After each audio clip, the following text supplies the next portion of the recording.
here. Happy Wednesday. Happy Wednesday. It is, I guess we're doing Real Housewives of Miami. But yeah, I do not be, Krista, learn how to talk. Hey, I'm here. I'm Reality of Krista Rain. And who started on podcast on YouTube. Also, the podcast is on all of the podcast platforms. And I forgot to tell you to fast forward the next 10 minutes because I'll be doing this probably, and you'll get annoyed with me. And I don't feel like hearing how much I play with my hair. But I got to get situated. So please comment, like, subscribe. I am running a live chat. And there's people in the live chat, so that's where I will be discussing, or who I'll be discussing stuff with. If you think I'm talking to myself, I'm not. The audio side. Or you can come watch the Crazy Live Monday, Wednesday, and Friday, where I'm here live on YouTube. And I'm sorry, we're live on YouTube, Facebook, Twitter, TikTok, Instagram. Oh shit, I didn't turn Instagram on. Oh yes, I did. Let's turn Instagram on. I'm gonna watch you guys from a different thing. Am I live over here? Krista, are you live, Krista? Krista, are you live? Can't see if I'm live. It says I'm live. Am I live on Instagram? Let me check it. Instagram. Yeah. Oh, hey, Lady Virgo, you're over there. Okay, yeah. So I'm live on Instagram. Why can't I watch it over here? It doesn't tell me when I'm live. Like I can't watch my own live. That's so weird. Okay. Anyway, we're live on all those platforms. So please freaking subscribe if you haven't subscribed. And yeah, how's everybody doing? I have a special guest coming to talk with us at 1 o'clock from 1 to 2. I probably told you guys earlier about it, but we're going to talk Miami and Jersey. Hint, hint. Hint, hint. Who could be? Oh, hi, Rowdy Connoisseur. Yeah, so I'll have we'll have a guest at 1 o'clock. Hey, Rowdy Connoisseur. Hey, Gath. Hey, Mimir. Thanks for the notes. I was worried about you. So don't worry about it. You'll see. You know. Don't say anything bad. Everybody, everybody. It's like I already told her. I said I told you so. She let me do it once. I said I'm only going to say it once. Let me say it once to you. She's like, go ahead.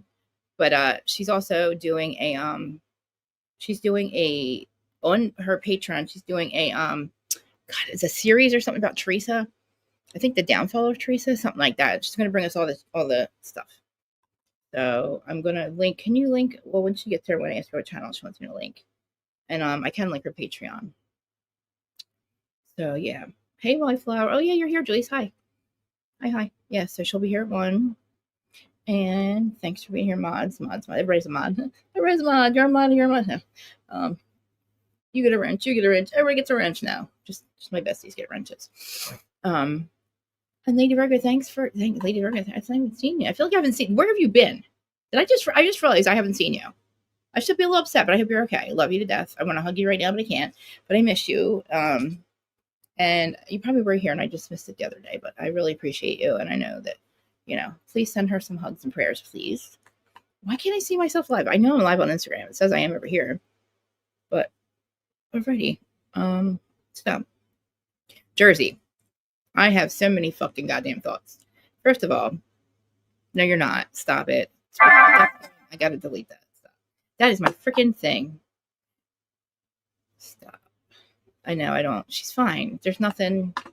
She's nothing like she was before, especially with Jersey. That was before. She's on our side now. You know what I mean? She's totally on our side now. I gotta get in so we're getting settled. Yes, I'm getting settled right now. It's raining, Joyce. I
I'm back, dude. Like, holy shit. Can you guys see me? I'm like, I can't believe that just happened. I literally cannot believe that just happened. I'm back, dude. Like, holy shit. I have the wrong cameras on. Oh my god. Like, I can't believe that just happened. I literally can't believe that just happened. I'm back, dude. All right, give me a second. I don't know what's happening right now.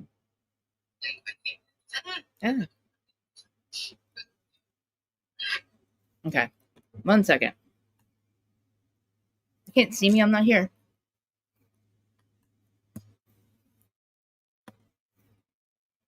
Why the fuck did that just do that? I know you guys can hear me. Just give me a fucking second. What the flying fuck is this wrong with this goddamn thing? Fucker. Okay, that's good. I'm good. You can hear me. You see me. My hair's a fucking mess. Okay.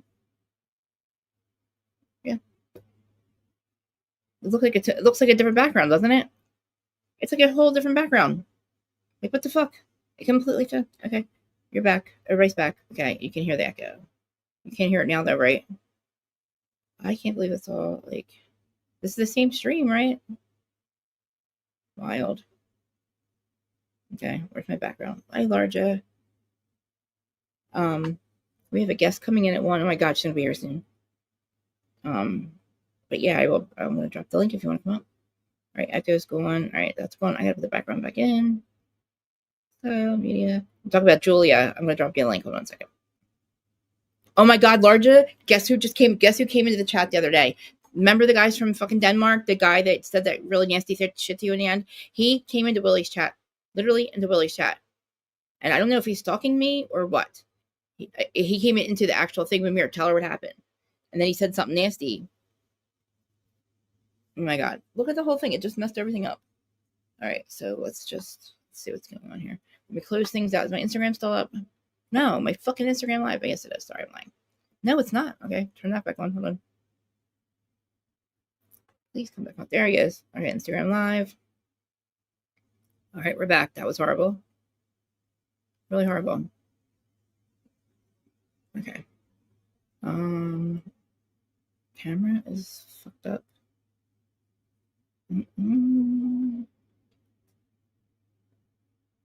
Okay. I don't like deleting, but okay. Yeah, Denmark. Oh my god, you remember Denmark? I know, is that come here?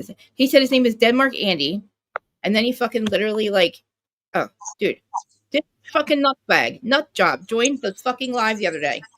The blonde guy who was like, "Do you have a twin?" No way. Was his friend letting him still sleep on his couch? What happened? I asked him where Mike was. He didn't answer. He said he wasn't going to do any drugs. I said, well, it was good because we're in somebody else's house because you're my friend's live. And he's like, he didn't say anything at all. And then all of a sudden he goes, something about his dick, like his dick or something. I was like, oh, drop him.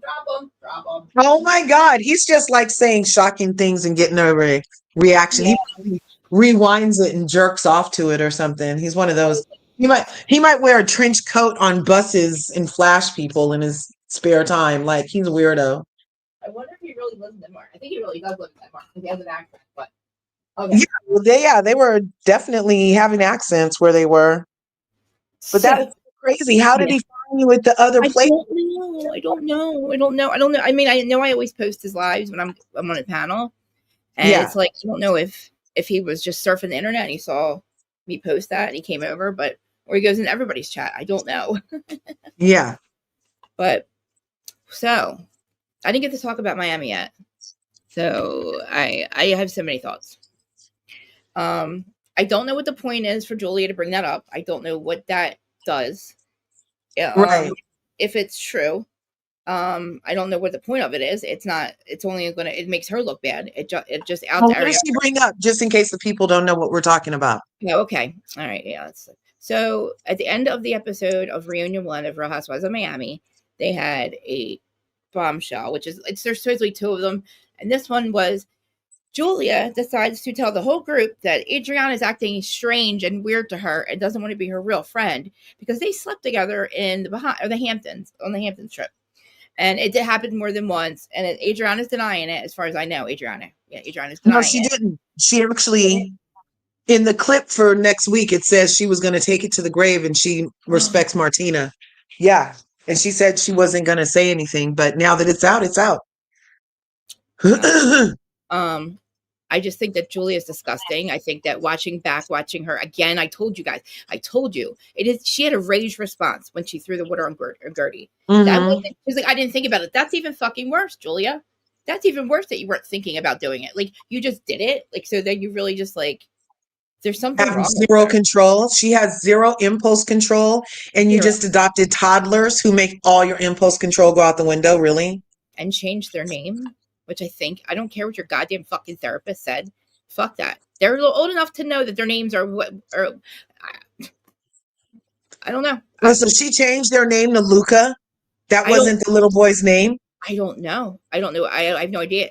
I'm assuming that the names that we're calling them is the old names, and they gave them new names. Oh, I don't know. You look, I'm not, she's Yeah. exploiting those children. I was trying not to pay attention to too much she said about that because I Yeah. feel like it's super exploitive. If her own biological daughters who can make choices didn't want to be on film, then why are you exploiting these two little kids who can't tell you they don't want to be on film, but you're exploiting them on film? I know. Mm-hmm. Mm-hmm. And I feel like so Anna Konkonis was saying the same thing, like in the reality court. She said that basically she thinks that they weren't from foster care, so she doesn't know why she even brought that in there. She said they weren't. If they were in foster care, they wouldn't be on film like they were. They wouldn't be on camera like Right. they were. You definitely couldn't put them on film if they were foster care. Right. And so I guess it was an adoption thing, but I still feel like she's not giving them I that don't life. Like, really know. You know, do you see my picture? It says RHOM Cult of Julia's Lies. She's told so many lies. I don't even know if they were foster, adopted. Do they have an open relationship? Does she bone women? Is Adriana her friend? Does she like elect? I don't really know what she's saying. What? I I'm think confused like freaking Shelley. yeah, I want to know where's Martina? Why is Martina not addressing? Why is Martina not there? Everybody else's spouse is there.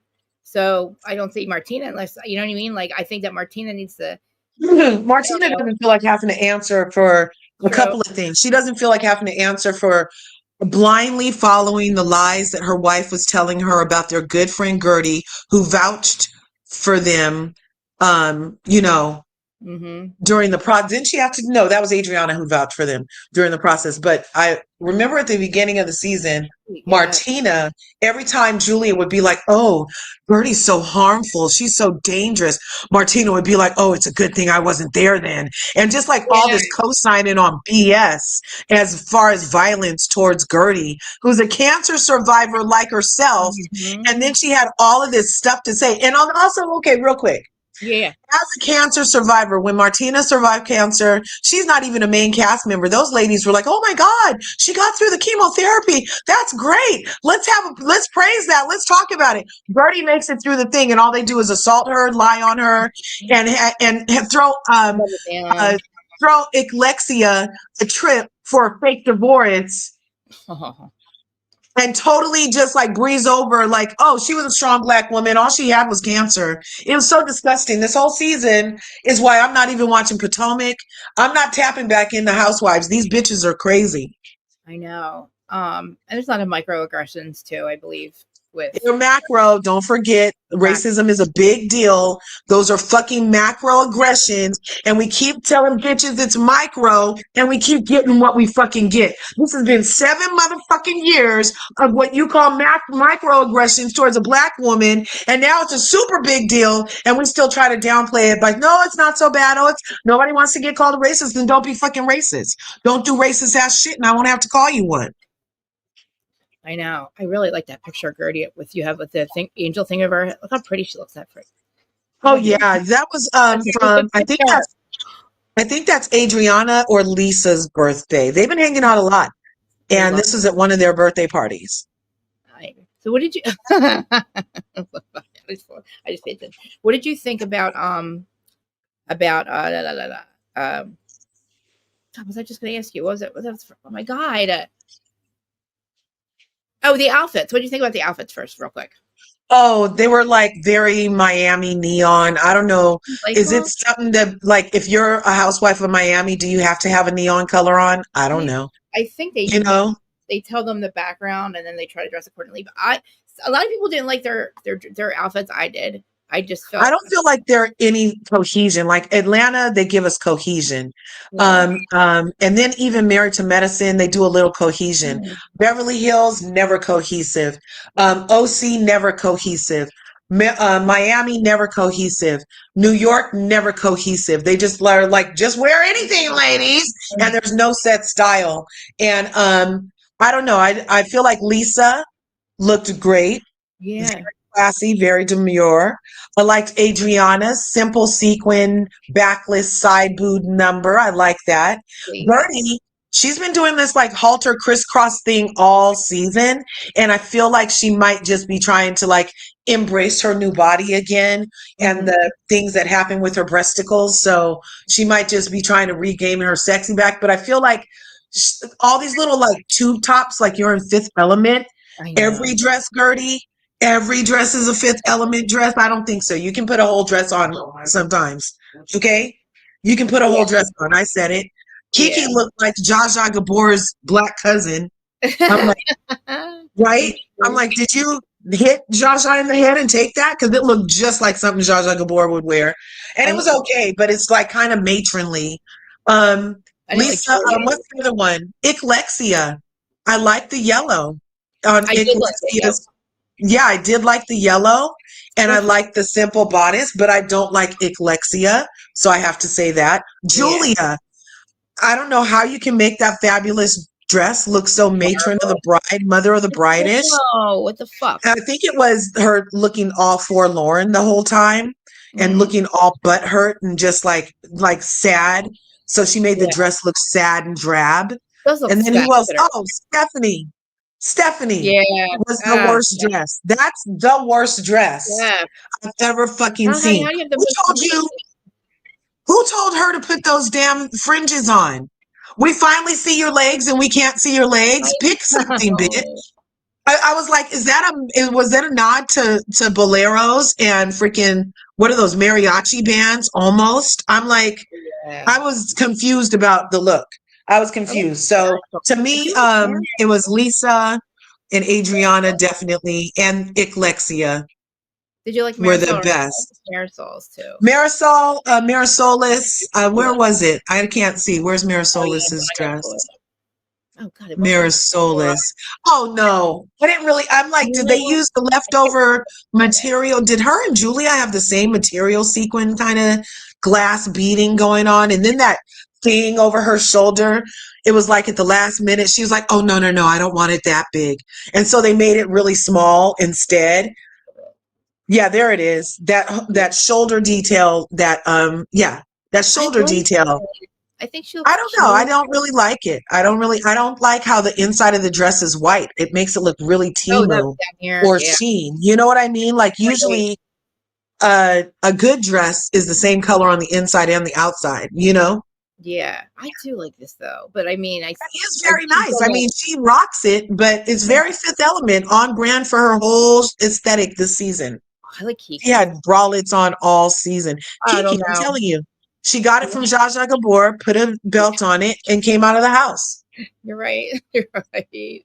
It could even be one of those sexy boudoir session robes, and she put an extra. You know what I mean? It's Yeah. not that great. And Marisolis, yeah, I don't like it. what was that? Yeah. That's a Yeah, bright fucking cat. That's a bright friggin' set. Holy shit. I didn't realize how yeah, bright that's one of the better sets. it's Miami. We're Miami. very much. You know who never gets their set right? OC. OC No, sets always suck to me. it's always like a I'm like, beach. is this in somebody's backyard? Like, Yeah. it's very bad. Tell Dad's backyard. It's like, because remember Kelly used to live at the beach and you walk out, like they always put some kind of beach scene behind them. And they always try to wear something that like, I don't know, it looks weird. I feel like for their age, they got to start, like for, I don't know, at least for OC, they got to stop wearing, like, I don't know. I don't like how Shannon's always like, she's always like stiff and like boobs her hair, or she's wearing a short dress. And it's like, Shannon.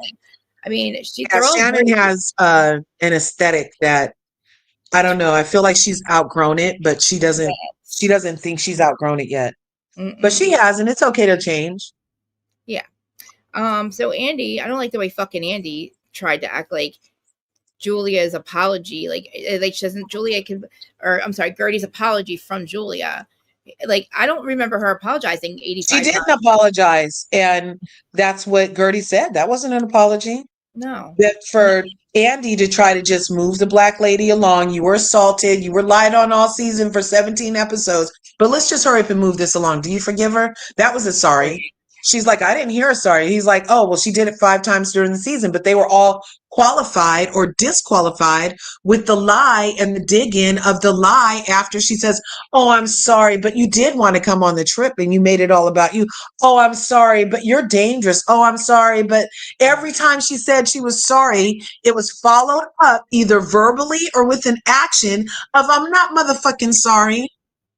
And she did it again at the couch. She's like, oh, you just won't accept my what am I supposed to do? How many times am I gonna apologize? You only fucking acted like that because Andy gave you kind of a pass to be like, Yeah, oh, Gertie, you're just you can't, you're holding on to it, Gertie. Like, right, what do I right. have to And you know do? how much Andy does not like when people don't hold on. And I feel like his questioning was very biased because you haven't even held that lying Russian bot accountable for her fucking lies. Like she still works at the KGB or some shit. Mhm. And you're just letting her gloss all over that. Well, what did the messages prove? Andy, did you not read either, fool? The messages prove your girl is a fucking liar. That whole side of the couch got an issue with the truth, Andy. Yep. And freaking did you see the beginning with Julia and she's like crying in the dressing room? She's like, and Marisol walks in with like she's like, I just needed you. I just wanted you. Yeah, I that was just pregame. That was pregame you because they wanted had already, what? You weirdo. Like that's weird to she was say. right. Like It I would was say so weird. Premier or like you, like if we were on the trip, I'd be like, I just needed you guys, right? That would make sense. This was Yeah. weird. Like, Julia, you don't even, like, what? They're your new friends. You should be doing it with Adrian. You should be crying. Martina can't come, and I just needed you guys. Oh, you better wait till next year. She gonna be lying on you. Last time Martina couldn't go somewhere, she said she just needed Gertie, and there's been 17 episodes lying on that bitch. Yep. And oh god, I'll give her watch out, Marisol. She'll try to say like she'll try to like I don't know. Thank God there's cameras in there, literally, because I don't believe anything Julia says. I don't think that her. I don't. I feel so weird about her kids. Her two.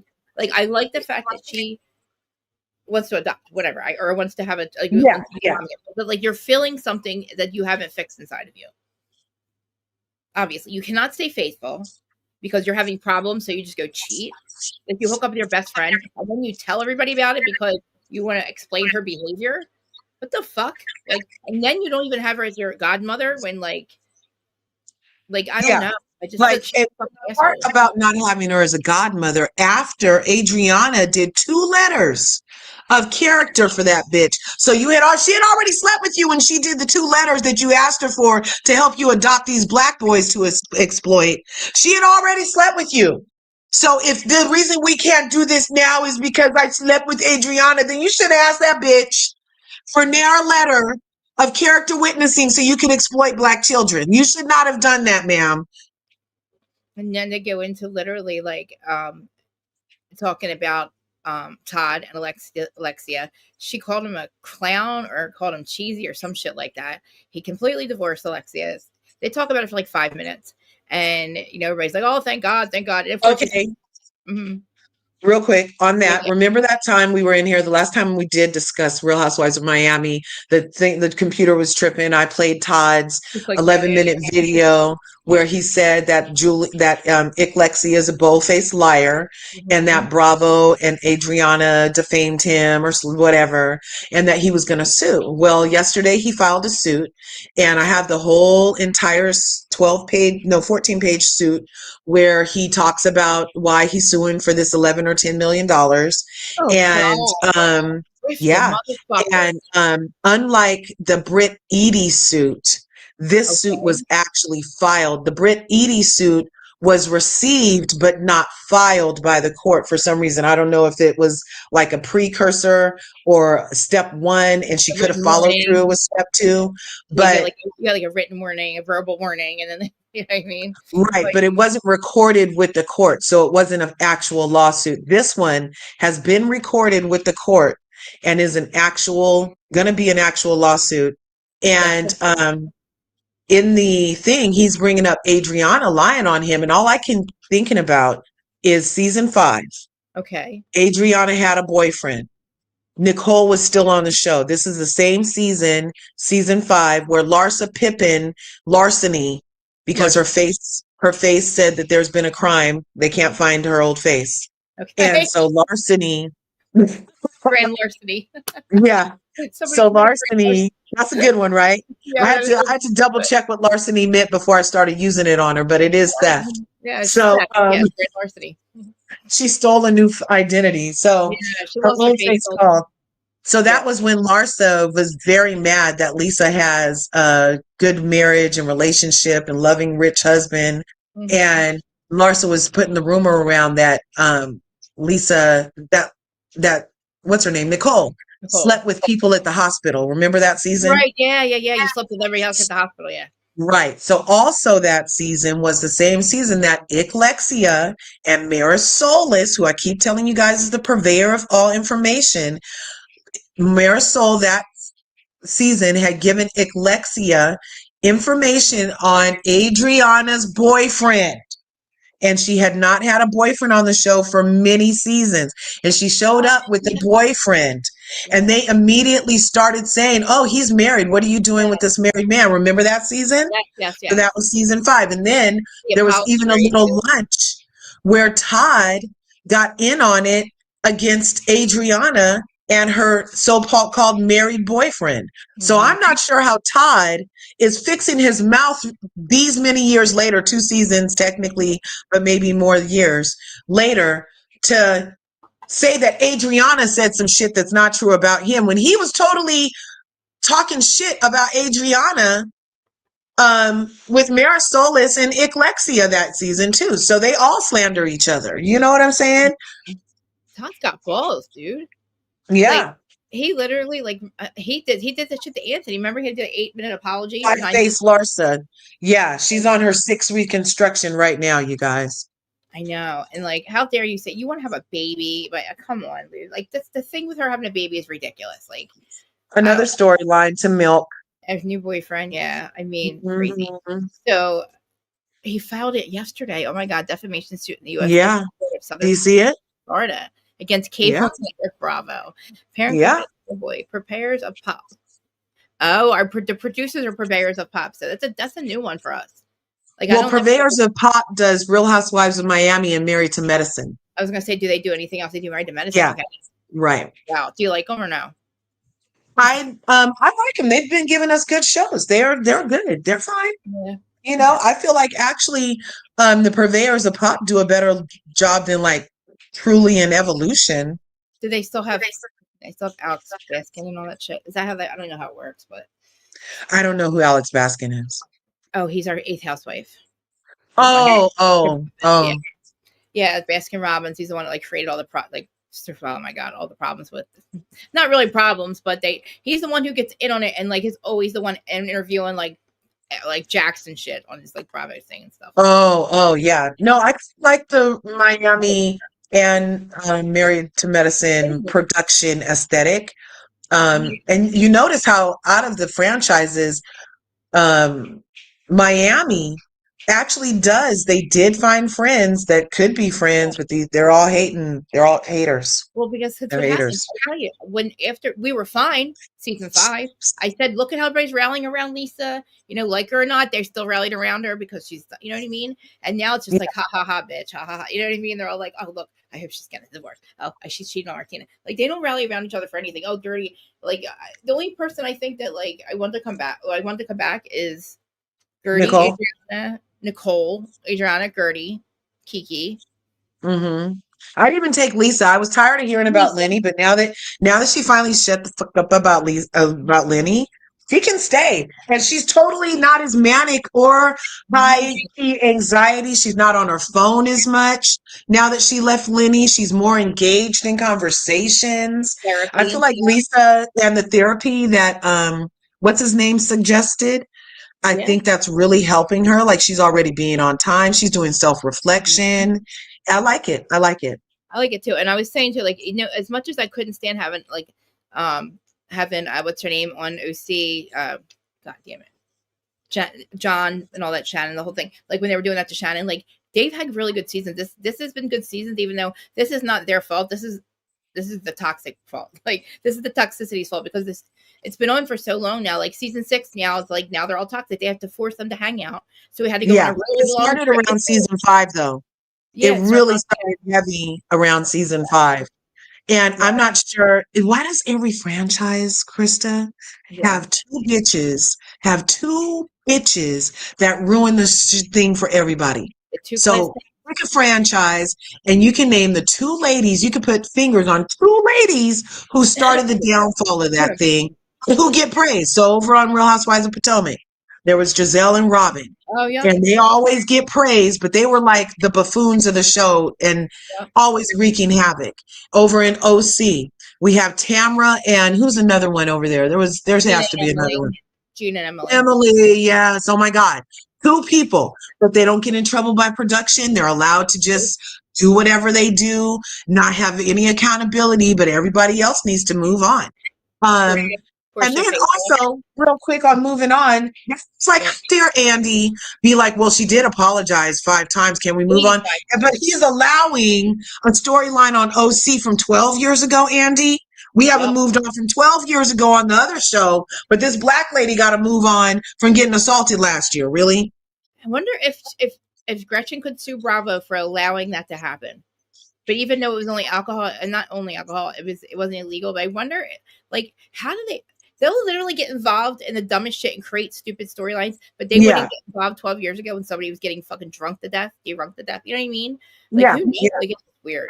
You can die. You can like die from alcohol poisoning. Like I know. Be careful.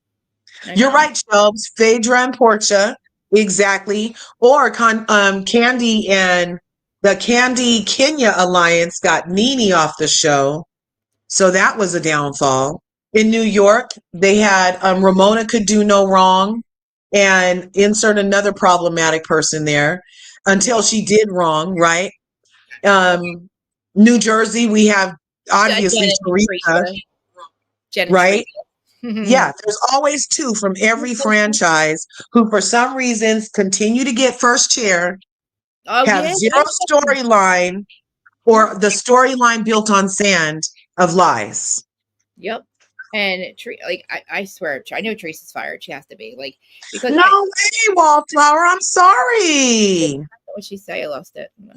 She said her husband passed away from alcohol poisoning.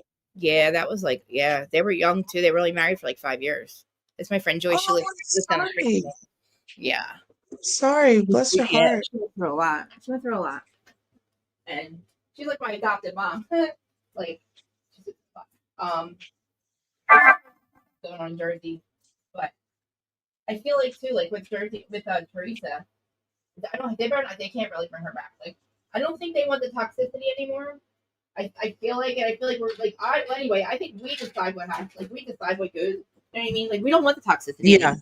But I don't know how to fix it. We don't. Like, we're not watching baddies. We're not watching we're not watching Love and Hip Hop. We're not watching Girls Gone Wild. We're not watching insert low vibration here. We weren't trying to do that. The whole thing about Housewives that made it successful is that it was women who looked like what our life could be, and it was aspirational. And now it went from aspiration to toxic sludge. And we're not in the mood for it. It's like going backwards to Jerry Springer, but we've evolved. Like we've evolved, but they went back to Jerry Springer level. Yep. And that's why I can't even freaking. I'm not gonna engage. They said that over on Real Housewives of Potomac, Ashley's already talking about she's dating guys and girls. Real Housewives of Atlanta, Portia's talking about she's dating guys and girls. And then on the clip I saw for freaking Real Housewives of Salt Lake City, Lisa, as lies are falling, catching up with her, and she has French fries, not franchises. It's just all this toxicity.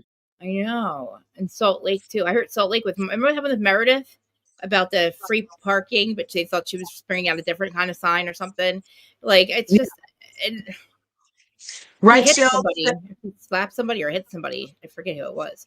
Right? Didn't he Shelbs was like, I bleed? miss the you didn't invite me to the baby party type of fights. Not the Yeah, freaking oh, your husband has 8 babies moms and or you know what I mean? It's just like the like dark side. Just keep it all light. Your party sucked, I you know. know. I Like always get like those they're used to throwing be the things. throw wine in each other's face. That's it. Like Gina or was it Gina? No, Tamara. Like that was the I remember that was like the last time the OC was good. Like, well, not it was the old OC, but like those fights, like oh, you're talking about my husband, or you said I was my son. You said I'm cheating on my husband. I mean, I want the gay your husband's gay stuff back? No, but like No, I do. that wasn't fun. No, And that was that should be against the rules. Because even if your husband was gay, are you the motherfucker who gets to out him? Isn't outing like something bad? Aren't you supposed to let somebody like deal with their sexuality on their terms? Why would you be trying to out somebody's husband on a national platform unless you're trying to have them unalive themselves or something? Like, what are you trying to do? It's total outing is really bad, you guys. I know, and that's why I always thought about like Adriana. And lots of, I mean, I don't know if Adriana's ever admitted, like, if she's ever said I've hooked up with girls. Like, I mean, the thing is, She's never done. No, that's the other thing. I was like, Julia is high key disgusting to be a person from the alphabet community and then out another person who isn't out in that community. That's disgusting, Julia. uh-huh. And again, like you look like like what is the point? What does that point? What does that prove? That's not going to prove Adriana. You're the one who dumped Adriana as a friend. You're the one who picked the cool girls. You know what I mean? And like, Yeah. oh, I needed you. I just needed you. I can't. That scene is so cringe to me. Julia's. I don't know what happened to her. Like I feel like I thought she was on something. Maybe she got a facelift over the summer and this thing, and she literally A just cheater and a user. She's on cheating and using. That's what she's on. yeah, I wonder if she's on pills, allegedly, in my opinion. I don't know. I don't know. Maybe she's always like that. Oh, Maybe do you think she does either act very like subdued, like medicated almost? Is that what you're saying? Like how she could just like sit there and look rage. There's all that rage, that like rage response that she had with the water. The mm, the weird, just they're just not fighting with her daughter, so I don't really know why. The way that she doesn't take accountability, she thinks she's right. She said sorry, but she doesn't even. But she's not really fucking sorry because right. she thinks that she was supposed to do that. She still goes back to what she decided. Like she goes back to why she did it. And she Yeah. still doubles down on the cruise. And it's like, and I feel like Gertie got dismissed this entire fucking first Yes. Oh my God. So much so. so fucking dismissed. And Andy is the fucking one of them. Like I wanted to Yeah. cry her because then she just stopped, and I was like, "Oh my god, Gertie, please, keep your voice, like please, like don't let them, don't Yeah. let them I bitch you." wanted, Mhm. I wish they had shake a vision at least 5 times while she was talking, just so I could shake her and make her words come out. Yeah, Because you weren't, she was trying to make them make her point that they're saying nothing. Like, she's like, so what are you saying? Like, and they couldn't really iterate it, but then she didn't iterate it either. And that's what Adriana was just like, tell them that the fucking text messages said the Russian is lying. Just say it. I know. And then Lars is like, "Well, you did it. We've all hit each other. We've all thrown something. We've all done it." No fucking Lars. Lars said, "Just because you've all done it," and it's like they were trying to get away from what their fucking true. The thing was Gertie and fucking Adriana. I mean, I'm sorry, Gertie and Julia. And then they're going to, oh well, but you hit me this time, or you threw water at me, or you threw a glass at me, blah blah. Blah. And they're like trying to move on to that. It's like, why are we? That we're getting way far off the reservation here. This is about Julia. Because Icklexia did that. Icklexia was okay. So in interviews during the season, after they treated Gertie like this, she has gotten questions about the treatment of Gertie and backtracked on the treatment and been like, oh, I should have done more. I should have said more. And she's been saying that in interviews. So now she's to the reunion after we've seen what you did in real time. And now you have a chance to say to Gertie, oh, I apologize. I shouldn't have did that, but even Icklexia doesn't take time to apologize for the treatment of Gertie. Instead, what does she do? She redirects and tries to minimize Gertie's experience by including the experience of others during through the show. And the minimization of Gertie's experience, I mean, so it is valid that it's happened before. That's valid, but that's not the point. That still doesn't explain why Right. you, Right. Icklexia, particularly didn't say or do anything, because just because I didn't, you already think you're better than me, bitch. So if Yeah. I didn't do something, then, and you're better than me, then why still didn't you do something? You see what I'm saying? So her point is very lost on me. I Hi, didn't. who's this? Who is this? Hi. We have Hi, a Len. superstar. This is the housewife historian, guys. Hi, how are you? Hi. For Oh my letting me God, the join. housewife historian. Yes, Yes. Jersey, like my Jersey friend. Well, my You have the Instagram, right? I used to see you on Instagram a lot. Yes. Yeah, absolutely. I'm so glad. Thank you guys for having me and letting me join your conversation. I like came into the perfect time because I feel so strongly about Gertie and like how they're doing her in Miami. And I have figured it out that I think it's because of Dr. Nicole and how Marisol had her followed by that private investigator after she had her newborn baby. And Yeah, obviously, she didn't know it was a private investigator. So she was like freaked out. And she did an interview where she talked about how she like developed anxiety that she never anxiety. Yep. after she had her second baby, and so she didn't come back to the show. And I think that there's animosity behind the scenes with all of that took place because Gertie's outspoken, you know what I mean? So I feel like she wouldn't let her coworkers run her bestie off and like not say anything about it. And I feel like Bravo doesn't want to take responsibility because they don't ever, they reward bad behavior. And Yeah. so they are like trying to shoo Gertie out, out off the show because she's like the last tied to Dr. Nicole. And if she's outspoken about it, I don't know. That's just the only thing that makes sense to me. Do you think Gertie's coming? I mean, not Gertie. Do you think that Nicole's going to come back? Dr. Nicole's going to come back? I don't know. That's another. If you guys remember, the new girl, she allegedly dated Anthony, Dr. Nicole's or her husband. She dated. Right. So like again, were they like trying to set Nicole up at the same time? Like was Nicole going to be the target this year? And she just And didn't. then she bowed out. Yeah, Oh, like and well, Gertie who? like, I mean, Okay, historian. Does the historian know she knows everything. who is the real friend who got Stephanie on the show? Because you know how they do that thing where the one person brings them on, but they really knew the other person. yeah. So going with your theory right here, just a second. The people Larsa hated Nicole.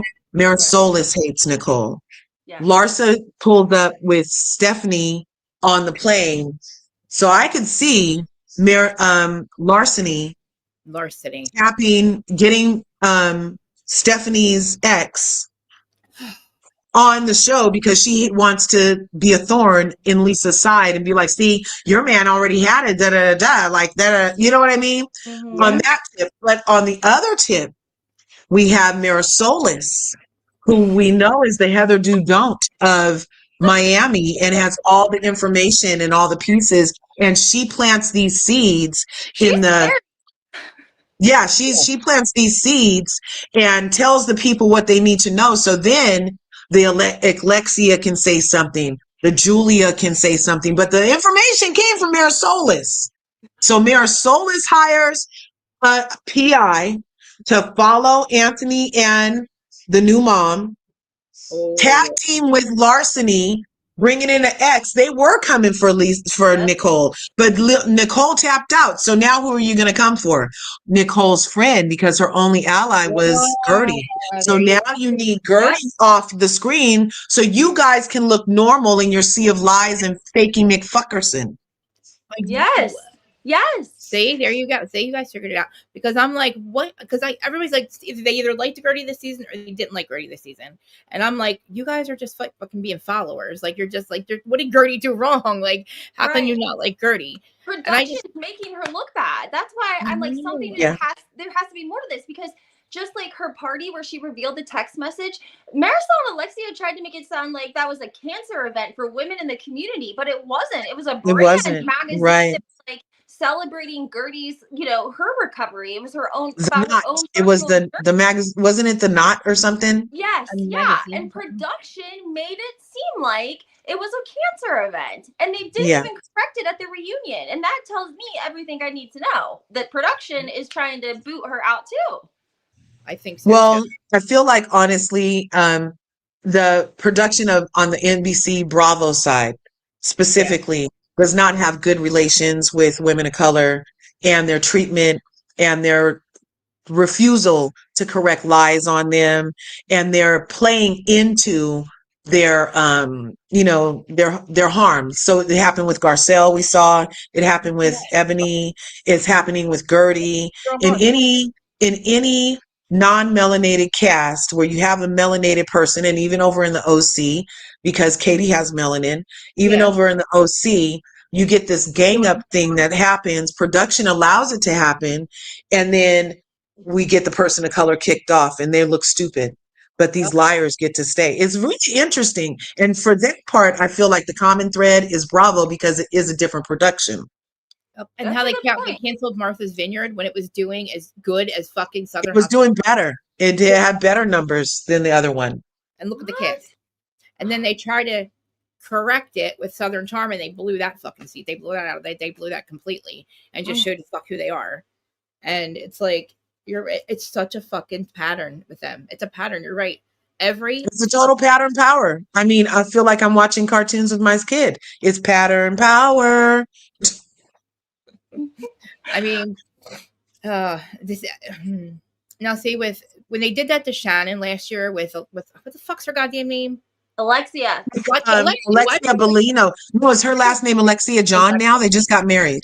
Yeah, I know. And that wedding was at a fucking hotel room, bitch. Like, that cost $75,000. That was Shannon's money, right? Don't you think? Shannon's money. Yes. That room. Yeah, they got married in like a room or something, like a fucking party, or I don't know.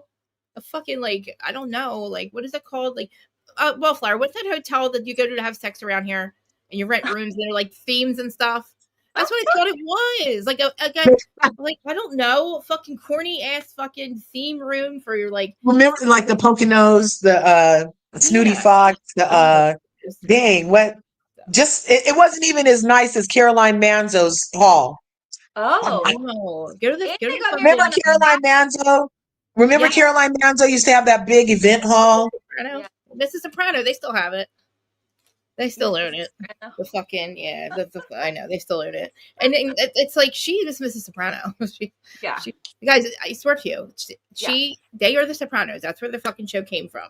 I'm telling you. That's why you'll never hear that from what's his name, from her husband, from Albie. When Tommy and Dina got married on that VH1 show, like Tommy has a whole police escort to the church, like cop cars, like cops on motorcycles, and like they cut off Dina's limo and she ends up trailing behind and she cries about it, of course. But like they're the kind of people that like infiltrate the police. Adriana and Tommy. You know?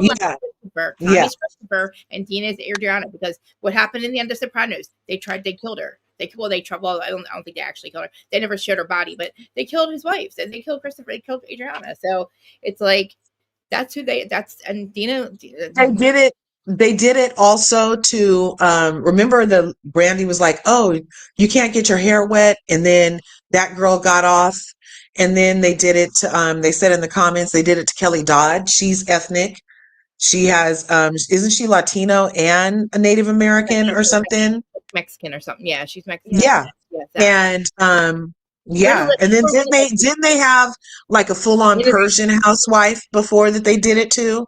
Like, it's just like any people of color are automatically on this list. It's weird. And what's the name? She Garcelle, she couldn't, no matter what she did, she was there for what, 5 or 6 seasons, or even longer. She, no matter what she did, they were always like, I'll stop her back. Oh my God. And did you see fucking Bozo already trying to pregame the season and get on people's good side? Because we know what that bitch did last summer and it wasn't right. I'm not watching. Remind me. Last summer she joined the show and said that she had watched all previous seasons and then still aligned herself with Dorito against Garcelle. How you do that? How you do that, bitch? Why am I dumb as fuck? Who? Oh my God. Remind me. Who was it? Dorito was the one who's divorcing PK. Bozo is the new African. Bozo. I did forget about Bozoma. Bozoma. And I call her Bozo. I just shorten it because she acts like a clown. I had a brain fart. Like, I forgot it. I just had a brain fart. I forgot it was. Yeah, Bozo. That's because I said Bozo. You were thinking clown. Is she coming back? Yeah, she's already back. Oh, they filmed. And going around interviewing, talking. They're asking her, "Oh, well, have you talked to Garcelle since then?" Oh, yeah. Well, I texted her and told her how disappointed I was that we won't get to finish me abusing her. Jen and That's Mermaid. basically what she's. That was my translation of what she said. You guys, she didn't really say it like that. I know. I love fucking Dorito though. I know nobody. I just love Dorito because I think that she was trying to play the housewife game, but she thought Kyle was really her friend, and she didn't realize till just now, like or last season, that they were on that Kyle's nobody's fucking friend, and just like Tamara, she plays the fucking game, and Kyle's a fucking pussy, like and like the second you stick up for her, she like loses her stick up for yourself, she loses her mind, and it's like, what the fuck are you gonna do, bitch? Like really, what are you gonna do? Like she was gonna jump across the street, like I don't know. Kyle needs to get the fuck off the show, and so the fuck does her family, and make their own fucking show. Have them all do one. They have enough content to have their own show. You know what I mean? Yeah, and for people who want that content, I wouldn't be watching. Like, I accidentally watched Paris in Love. I accidentally watched it. I almost feel like there should be whatever. Right. Yeah. I almost feel like there should be a new rule that 5 years out. Yeah, exactly. 5-6 years in a carousel. You're just constantly getting noobs with the olds and then cycling out the olds with the noobs, and everybody's on a 5-year thing. Everybody, you just got to give your all in those 5 years. If you do fake, it's fake. If you do real, it's real. But your time is up in 5 years on this platform, so that nobody gets complacent and nobody thinks that they're this program. They got Teresa, the dullest knife in the drawer. It somehow believes she's the sharpest bitch in town because you guys let her. You guys let her do that. If you would have got rid of her 5 years in, she would have known her place in society. But no. Don't. I tried to get rid of that bitch fucking years. I've been trying to get rid of that bitch for fucking, oh God. Like, I don't even know. Like, I gotta get my EpiPen because I'm gonna have my blood pressure's gonna start to go up because I'm allergic to seafood, and we're gonna have to talk about the lobster guy, and I'm allergic to seafood, so I need my EpiPen. Like, I use my so I can't breathe. My face gets all red. I like fucking start cursing. Fucking, oh my God! Like, how dare you bring a rando to dinner? Look what happened, Teresa. You don't bring randos to dinner around here because that's what the fuck happens. Now look what you did. Now look what you did. Did you guys hear that? Well, Alexia's husband or ex-husband Todd put out that video and basically, bashed Bravo and this whole thing. And Louis commented on it and said like something along the lines of like, it's about time somebody said something. And I heard the rumor is basically that he's waiting for Bravo to completely, cut ties with Teresa before he sues them because he's going to go after them for losing his job. He put it all into place. Remember at the reunion when he said that he lost his job because of the show? His first reunion. He's going to blame Margaret. He's going to blame Bravo. Louis loves the courtroom. He's been in, a suit with Vanessa, his ex, for as long as he's been married to Teresa. He's in love with her. He's so obsessively in love with Vanessa. Like, how don't you pay your taxes, but you have money for attorneys to be in court, and you have money for Bo Dietl to be your private, and also to corrupt the judge, the family court judge, so Vanessa can't get a restraining order. How do you not get a restraining order on a motherfucker that sent 2 fake patients to your goddamn fucking work? Yeah. How the fuck do you not get a restraining order? It was family court. He corrupted that judge. They paid that judge. Vanessa called it. She said she wouldn't talk about it on here, but I knew it too. I fucking knew it because it doesn't make any sense. Like, the accusations against her are accusations. The ones against him are proof. They're facts. And it was how he went to her hacked her computer system, sent 2 fake patients that couldn't pay the fucking bill, asked him about her ex, she's still in love with him, and then find out, he goes, oh, I wanted to know if she was talking about me. Motherfucker, because I have a restraining order and she's not allowed to talk about me, so I sent 2 fake patients to see if she's talking about me. Like, what the fuck are you doing? And the thing is that she has proof of that because Bo Dietl or Louis' attorney or somebody on that team accidentally CC'd her attorney on the file from the private investigator that had been following her around. So can you imagine the gold? Like, you would have, when you open up your email and realize that the other team accidentally sent you their entire file on you, like, that's insane. You can't get more solid proof than that. That he was doing it. And I swear to you guys, I swear to you, he fucking married Teresa. He only is with Teresa because he wants to throw it in Vanessa's face. The only way to throw something, who would be better than, because he's a narcissist, he's a fucking abuser, and that's all he does. He's a grifter. So he was fucking living with somebody when he met Teresa. He was living with somebody at the shore. Okay. Yes, dear. Oh, where'd you go? Okay, just real quick on Lindsay's point. Yes, yes. You made me go look at the video. So because after he filed the suit yesterday, I was like, let me go download let me go download this video and make sure, because after you file a lawsuit, you might want to get rid of what you said before, right? Yes. Just to make sure you didn't say too much or whatever. So I thought he might delete it or whatever. So I downloaded it. But I had never looked at the comments, Lindsay. You know who else is in the damn comments? Who? No. Rachel fucking Levis. Oh, Rachel Raquel? What? Yes, she says, thank you for recognizing this, Todd. You are very articulate and we're rooting for you. Chris Bassett, Candace Dillard Bassett's husband said, check the DMs, bro. Let's chat. And then it said, already sent DM. We need to do a live or something because, Chris feels the same thing about his experience. Who else? I still haven't found Louis, but ooh, the freaking people are coming out. Oh my gosh. I think that Chris and Candace, I can understand their perspective a little bit because Candace, everything that happened on Potomac. But Todd has a daughter, and what people don't know is that the daughter, I don't know, probably around, like Frankie's age, maybe. She filmed for the show. Nothing that she filmed made it onto the show. And then, like, they, had showed Todd kind of aggressive or whatever. And he was, like, people were thinking that he was scary. And I think that he really, like, his ego was, like, hurt. But also at the same time, like, Alexia's kids were getting a contract. They were all getting paid for their time on the show. And they just blatantly, like, didn't show his daughter. Because she has a TikTok account. And she was, like, talking about, like, filming and all this stuff. And I just feel like there was animosity about the show when it didn't include... Oh no.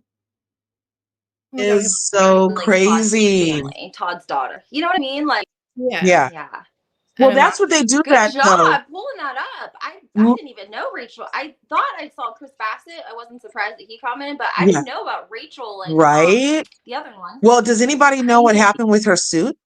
Because no, that's November. That's coming up in November, right?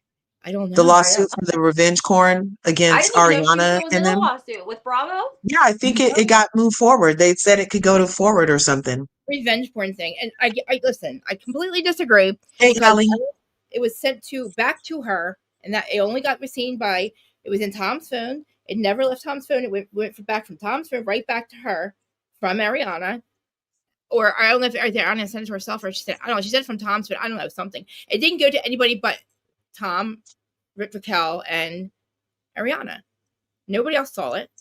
And revenge porn is when you post something, I think publicly, I would think, to shame somebody. Like what fucking Kenya did. Like you used porn on revenge for somebody. Like you used it as revenge and put it in public. So, like, that wasn't even Brittany in the photo. We found out it wasn't even Brittany in the photos. Right. And Bravo knew it. Why the fuck wouldn't you tell her that?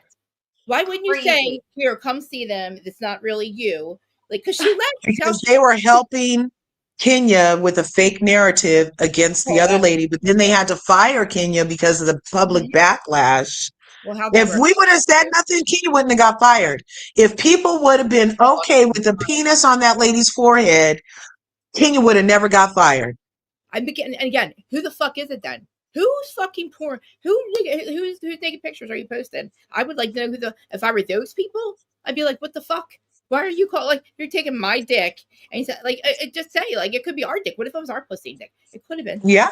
What if it was us? That wasn't my forehead. I have a mole. Are you sure? Prove it. Whose dick was it? Let me see. Fucking Louis. What do they think? Oh, they think they literally going and fucking suing Bravo and talking shit on Bravo is going to really get them on the show. Louis the problem. That's why she doesn't have a job. And the only money they have left is her goddamn life insurance. I fucking swear. I've been telling Kim D to tell that bitch don't eat any food that he fucking prepares for you.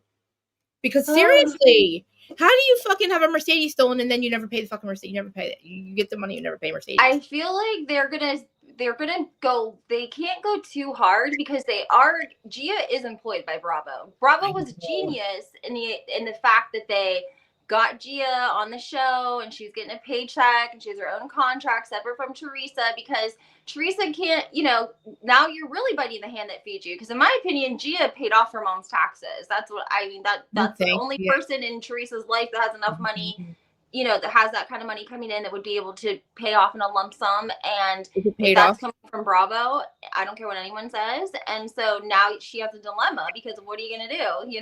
They're employing Gia. Do you think Gia's coming back? Do you think they're going to bring her back?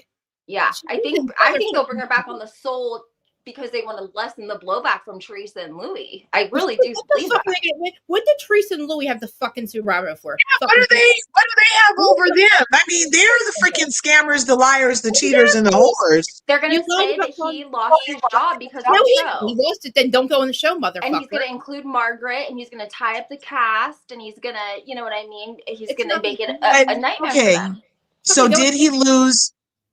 So he would, you know what? I don't know that he could prove that it was because of the show, though, and not because of that public, and not so much because of that video where he's crying on the men's weekend. Right.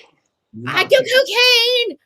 You know what I mean? Like that would, if I was a lawyer for the other side, I would be like, well, you would have to prove your damage happened at this point, not that point. I think that they blame Margaret for releasing that video, which is how they tie it back to Bravo having a responsibility, because they blame Margaret and saying that she was trying to, move. So did she get that video from the wife and then she released it and it's for sure that she did that? Not the Vanessa that we know. The Vanessa before that, there's two Vanessas. The one before that is the one that he was going to engage to. The blonde Vanessa is the one she ran on the wedding day. The other Vanessa is after his wife is somebody he cheated on too. And it was, I do cocaine. Oh, I love you. All that. I'm fucking like a maniac. Like a fucking maniac. And everybody's going to forgive him for it. I was even like, oh, good. He went and got help. Oh, good. Because I didn't know who he was. I didn't know who the fuck this dude was. I'm like, he's random, Teresa. What the fuck are you doing? Why is he you brought him into the fucking show, okay? Give me 10 minutes, I read, and then we'll bounce.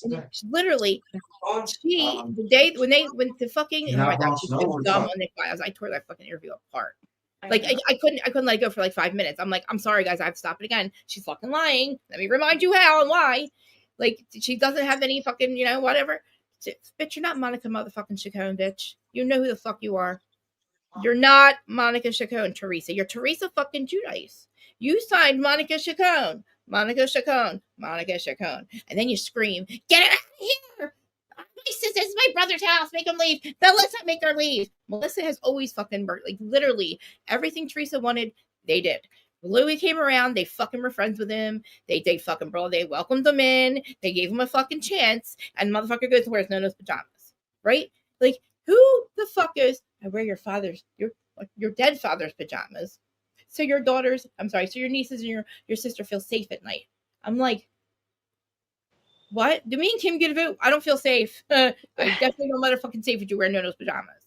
You know what I mean? It's just so weird. And he's been very vocal allegedly about their sex life and just how he feels like, they should be able to have sex in their house whenever they want, which whatever, but they should be loud as they want to be, even if the girls or the kids are there. That's very weird. The whole girls wear thongs on vacation. Oh yeah, there's not a person in the world that thinks that's normal behavior. That is not, unless you like Epstein Island. If you like Epstein Island, that's perfect behavior. That's where the fuck that yacht probably was. They were probably at Epstein Island the weekend after that, and they're all wearing thongs. Did you guys see one more thing about Todd's thing? Did you read what he put under the post? No. Let me see. Okay, I didn't either, but in the comments, it kept saying, because, I was reading the comments finally. In the comments, it keeps saying, oh, thanks for standing up for Gertie. Thanks for standing up for Gertie. I was like, he didn't say anything in that video about Gertie, but in what he writes underneath the post, it says, call me names, twist the truth, suggest whatever you want about my character. But the second you dare to portray me as someone who doesn't care about my stepson, a young man living with brain injury, you revealed who you really are. This isn't the beginning. Who's he talking But it to? says, oh, here it goes. Here it goes.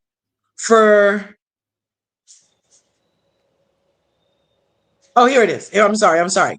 It says, call me names, da, da, da. But the second you just did that, you revealed who you really are. This season, it's obvious your entire storyline revolves around attacking me and one woman, a cancer survivor, no less.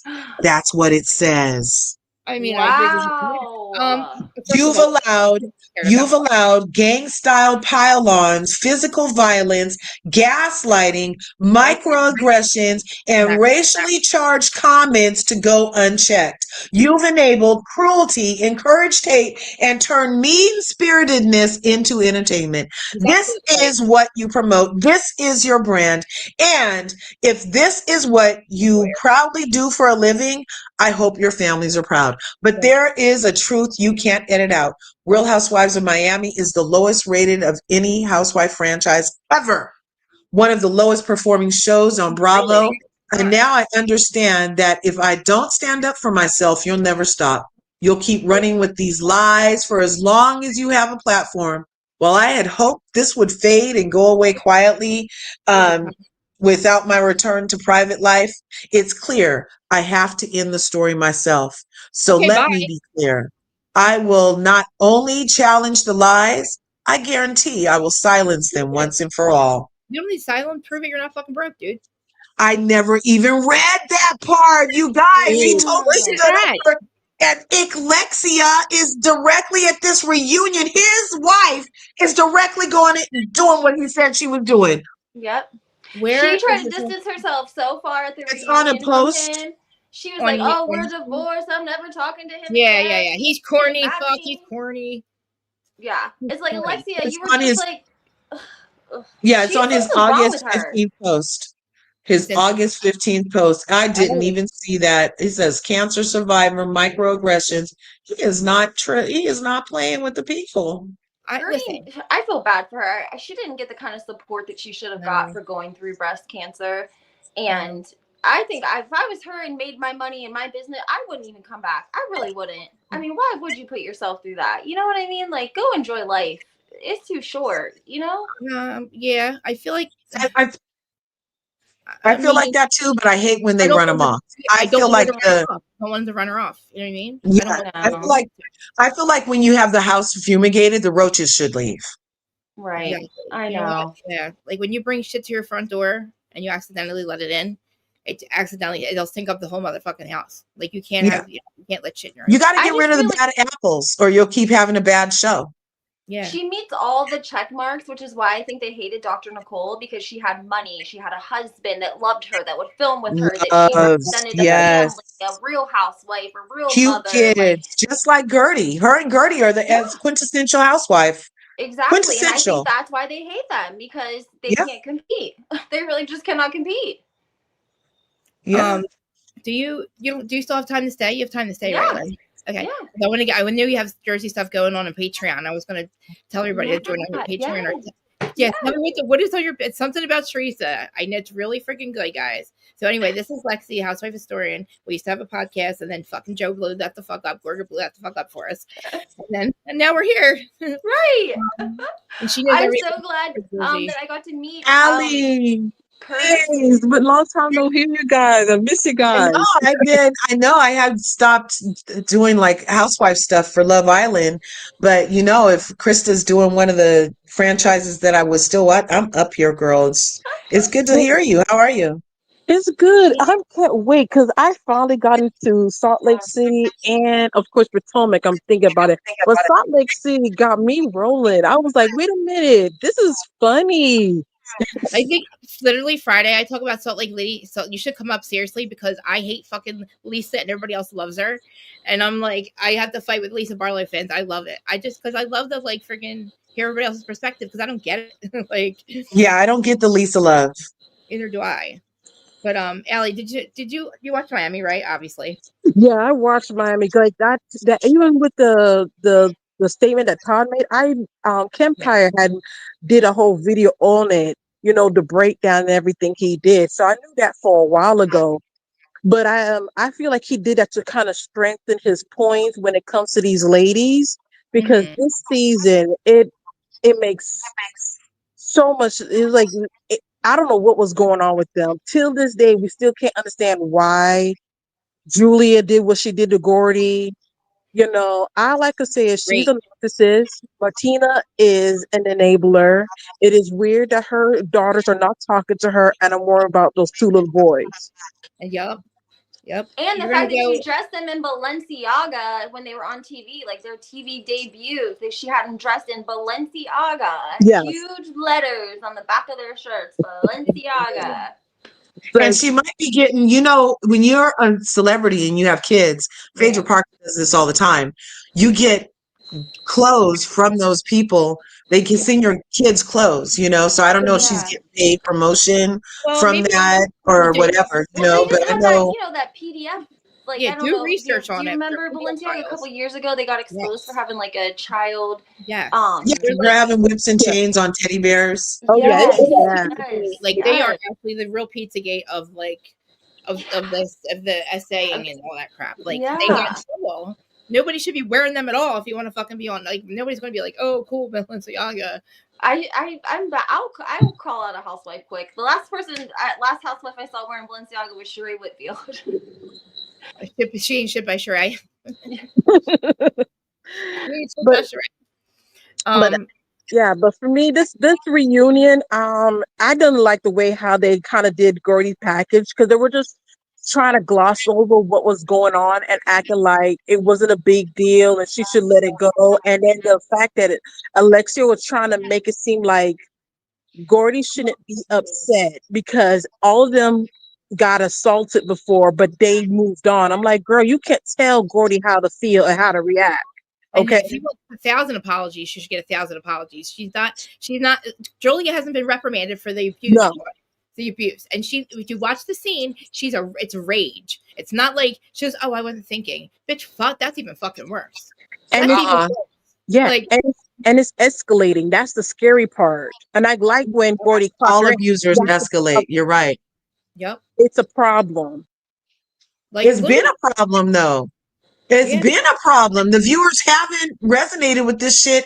Nobody's paying attention. They just want, is this some kind of fucking ritual? Do they need our energy stirred and triggered for their plan to work? Because this is beyond entertainment. Yep. The treatment, the way that they're treating women on women's shows, it's Mhm. disgusting. It Yep. is. Absolutely. Literally. Absolutely. And It it's was so Larson too. cringe. Larson's like fucking, oh, well, you got to just let it, you got to get over it. Larceny. Like, why are you even fucking talking right now? Nobody asked you, Miss fucking, I'm married a cokehead. Like, Yeah. seriously. Like, Allie, think about this. The motherfucker's a goddamn cokehead. Fucking goddamn Jordan. He cannot even leave the coke at home. He thinks he's so fucking cool they can just carry cocaine around. He's Marcus Jordan. Why the fuck are you carrying cocaine? Why are you letting the officers walk up on you like this, sir? Within your pocket. Throw it in the woods, you dumb fuck.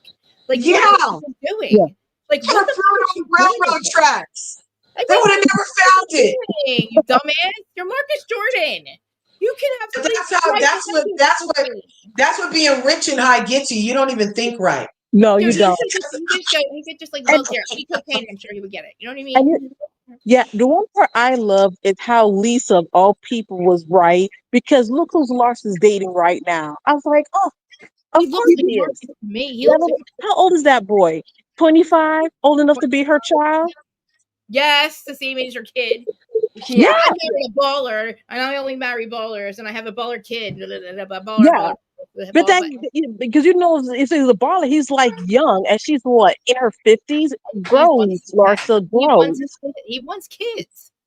No, And he wants kids. That's Oh, so unfair. I feel like it's very oh, unfair for a geriatric womb to get with a young Uh, spry young, dumb, full of cum guy. And you can't even if you do have a kid, it could be compromised because your body is different when you're geriatric. No, this is the best part with Larsa because during the after show, she was talking about how she still wants kids and she's gonna do IVF and this whole thing. I'm like, Larsa, you're like halfway through. You're about to be in menopause. It's like She's in menopause. she is so serious about getting pregnant again. She is so serious. But you know what I think? About she's gonna get her IVF and get her get more eggs or something. I'm not lying. That's what she was saying in the after show. I don't believe She's her. crazy. I want to make sure she doesn't. Oh, I see smoke. I'm going to get my bowl. She's going to literally act like she's getting pregnant, and I guarantee she doesn't want to have another kid, so she's going to lie to him, and it's not working, and it's you know what I mean? I feel like that.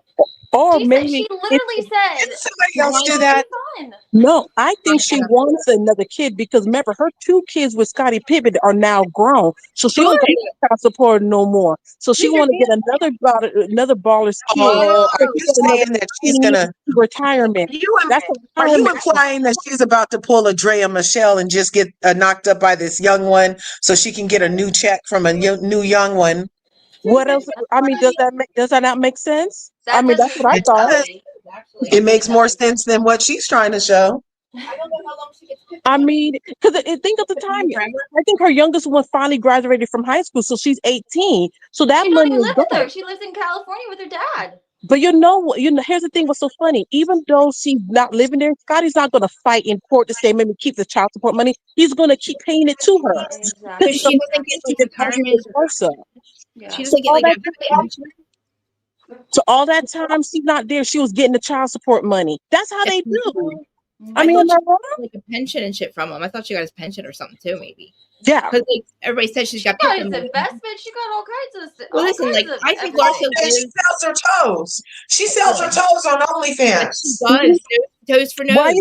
Why you gotta do? Because she ain't get that nice check, so she got to get something that's there. Think about it. Do that. So she's trying to get knocked up so she could get some little bit of good stream of 18 years of retirement money. That's what it is. Yeah. Typical fucking white. Yeah. Seriously, do that to a fucking. You know what I mean? It's like. So this is her personalized pension fund. Yeah. If I were him, I'd be like, you're so fucking basic, bitch. No, you're just basic. Because what else Lasha got? What else Lasha got? This show not going to be on. It's not paying that much. So she already knows the math. Yeah, and she don't want to be the housewife. Larsa still has a job. She didn't need the money. But listen, I mean, for how long until they get bored? Yeah. The kids are 60 when the kids. In addition to the 5-year thing, the other rule should be you really have to be a housewife. You can't be divorced. You can't be on your way to divorced. You can't nothing. If you're not a fucking housewife, then don't be on my show. And if you're married, as soon as you're almost divorced, that's not a storyline. That's a pink slip, bitch. Now, what if your husband sleeps in the pool house? Does that count? No. If you're divorced or divorcing and you're not an official married couple doing wife things, then you shouldn't even be on my show. That would get. Think of how many franchises would be better if that was just the freaking thing. I used to say this is Real Housewives when they make them have businesses and they're like and they don't have to be married. So really, they're not housewives. They're not doing anything housewives either. Becoming and then they're taking 10% of the business. Right. But the housewives literally used to be the housewives. They were on. There was only a handful of not married ones, like Sonia. But she used to be a Morgan, so who gives a fuck, right? Exactly. Yeah, Morgan. The Morgan let us. Now that I see how bad it can get, I give a fuck, and I need you to be a housewife the whole time. Yeah. What would happen with poor Sonia? I feel so bad for Sonia. I don't really because she's lost her mind. But like literally, she went from being a Morgan in high society, then she gets fucking broken up with, and she gets like down in the dumps because she's not in this high society. Then she gets on the show, back up again. So she loves it. She's getting attention, and then you know what happens? It gets toxic back down again. And Sonia Rita is no fun anymore because she can't take the. I guess I don't know what everybody just like made fun of her. I don't know if she was like naked dancing and shit. I think it really fucks with her head, and she drinks and does too many pills. And it's like the way she's getting naked and fucking Bravo. How dare they fucking film her? They exploited that. They fucking want you don't have to show us that. Why is she getting naked in a restaurant? She's getting naked in the fucking pool, swimming. And they're fucking recording it. They're showing us, and it's part of the show. I'm like, we don't need to see this. Like she needs help. Has anybody checked on Sonia lately, as a matter of fact? Because remember, after the Morgan died, her daughter inherited her thing. And then they had all that, like 3 weeks of Sonia getting escorted out of bars in New York that same time. And then it went radio silent. We haven't had no Sonia sightings or nothing.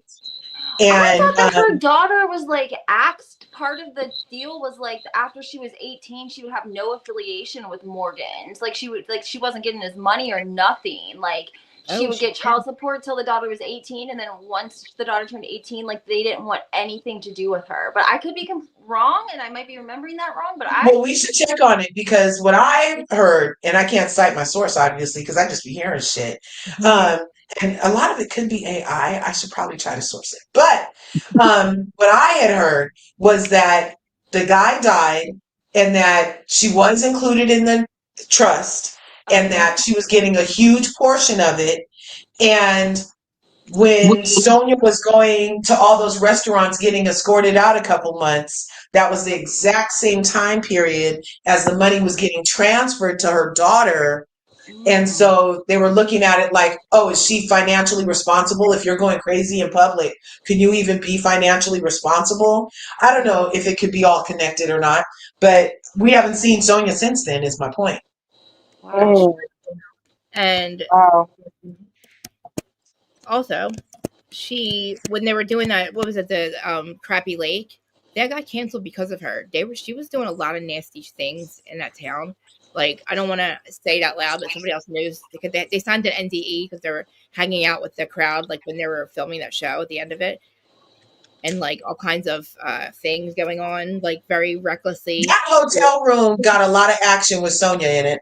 Yeah, she has no. She was doing, and she would pick those scabby looking, tweaker looking. They had a lot of pock marks and looked like they did some picking earlier. She did. She liked them. She likes them rough, you guys. I know. Look like they smell hella sweaty. Get like Uggs out of them, so she picks a certain type because she's looking for a specific Ugg. You know, like I don't know. Yeah. Like a tug Ugg. Yeah, like I don't know. I didn't know if we could say the actual word, so I was using TikTok. Yeah. TikTok word is Uggs for like, you know, Coca-Cola or whatever. Schemes. And I feel like she's looking for that specific substance. Oh, so she wanted like, always. So she wanted a shard. So she hangs out with shardies. Yeah, exactly. Oh my God. Yep. I could see Sonia getting on the lawsuit, jumping a lawsuit with Rachel Raquel, you know, because like Rachel started doing pills in the end. She did pills that, you know, Scandival. She was definitely she didn't get any. She didn't learn anything from rehab, or she obviously didn't learn anything. But see, I feel so bad that Ariana did exactly what Rachel did, but Ariana has all these gigs now, and Rachel's still labeled a freaking homewrecker, scarlet letter. She has to do samples and meditations. I know. Bless her heart. Yeah. Ellie, do you watch Jersey? No, I don't watch Jersey. I just got into Salt Lake City, of course, Potomac, Atlanta, and Miami. Okay. So I'm not doing. Was good. Whatever. I'm okay. I'm gonna try not to have FOMO. They're not getting my fucking views. They're not. I'm not supporting Monique Samuels going back on that show after beating up that little teeny tiny Candace Diller Bassett and having zero remorse about it. 10 years later, she still hasn't. You can't find a sorry 10 years later. Yeah, I'm not watching your ass. I'm not watching. No, what if I get her to cough up the basement footage? We know there's basement footage. We know, Monique, you got that goddamn basement footage of Michael grabbing asses playing. Yeah, and that too. Bring it. That would be a good story. If that happens, I'll tap in. If Monique turns to Ashley during any fight and says, "Bitch, if you don't shut up, I'm gonna release the footage." If that happens, let me know and I'll tap back in. Okay. All right, let's move on. Let's go to Jersey because that housewife historian Lindsay. It's on your Patreon, so I'll have to link your Patreon unless you can link it. What are you doing? Something with Teresa, right? Oh, I'm doing a Finding something? series on so when Teresa got exposed last year for basically, you know, producing, and her and the attorney and Louis allegedly were like conspiring behind the scenes. You know, They were, but yeah, they were. Gabriella, Melissa's old nose on Twitter, you know, she had kind of became friends with Melissa Feaster, who was like the co-host of Teresa. So when everything went bad between Teresa and her co-host, it showed a different side of Teresa and Louis as well. And you know, we ended up exposing everything that was going on. And Gabriella had all of the receipts because she was sort of like, you know, she was in on the meetings with Teresa and Louis, and the phone calls and the text message threads, and, you know, with the attorney and everything. So she essentially, you know, it was a lot of her receipts that were exposing. I had someone send me a file with, like, I remember telling you, Krista, like 300 pages on Louis. It was like a professional private investigator had dug into him, and for whatever reason they sent it to me. Like, they were like, Merry Christmas, Happy New Year, Happy Cinco de Mayo, like, here you go.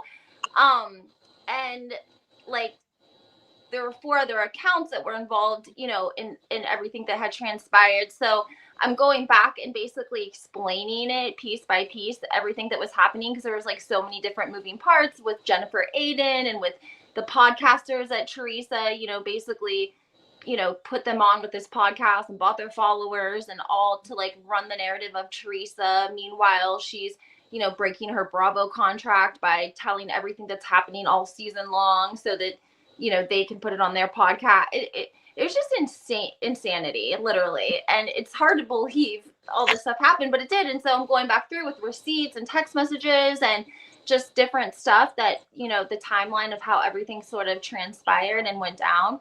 And I have a lot of good receipts in there. Did you see that one with Vanessa, his ex, about the young sex workers? Oh, you're muted, Krista.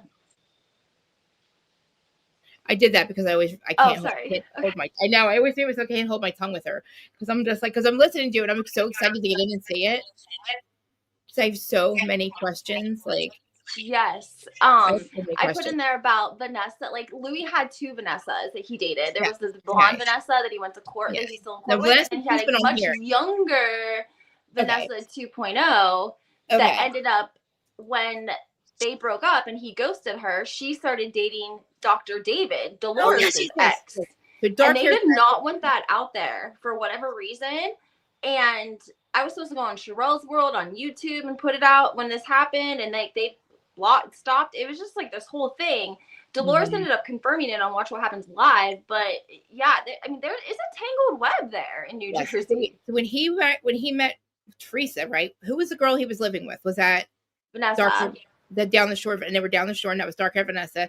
And then he, Yeah. So, and I put a picture on my Patreon of Dr. David and Vanessa, because she kind of looks like Dolores, which is a little bit freaky. I know.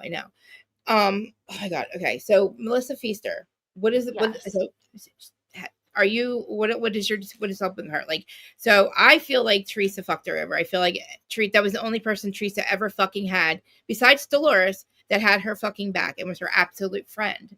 But I feel like Louis got rid of everybody in her life, in Teresa's life, and Melissa was just another one in the fucking way, and he destroyed all her relationships. But on your point, like, from your guys' perspective, because you were at that time, see, I love being on opposite sides of Housewives, but like with Teresa, it's like so fucking crazy that, like, thank God you guys saw the light and like realized like she's a fucking piece of shit. Yeah. And like your receipts, I'm sure the receipts you have, I'm gonna fucking like, I'm so glad you do that, because like people don't fucking understand. Like, they think I'm just a lunatic.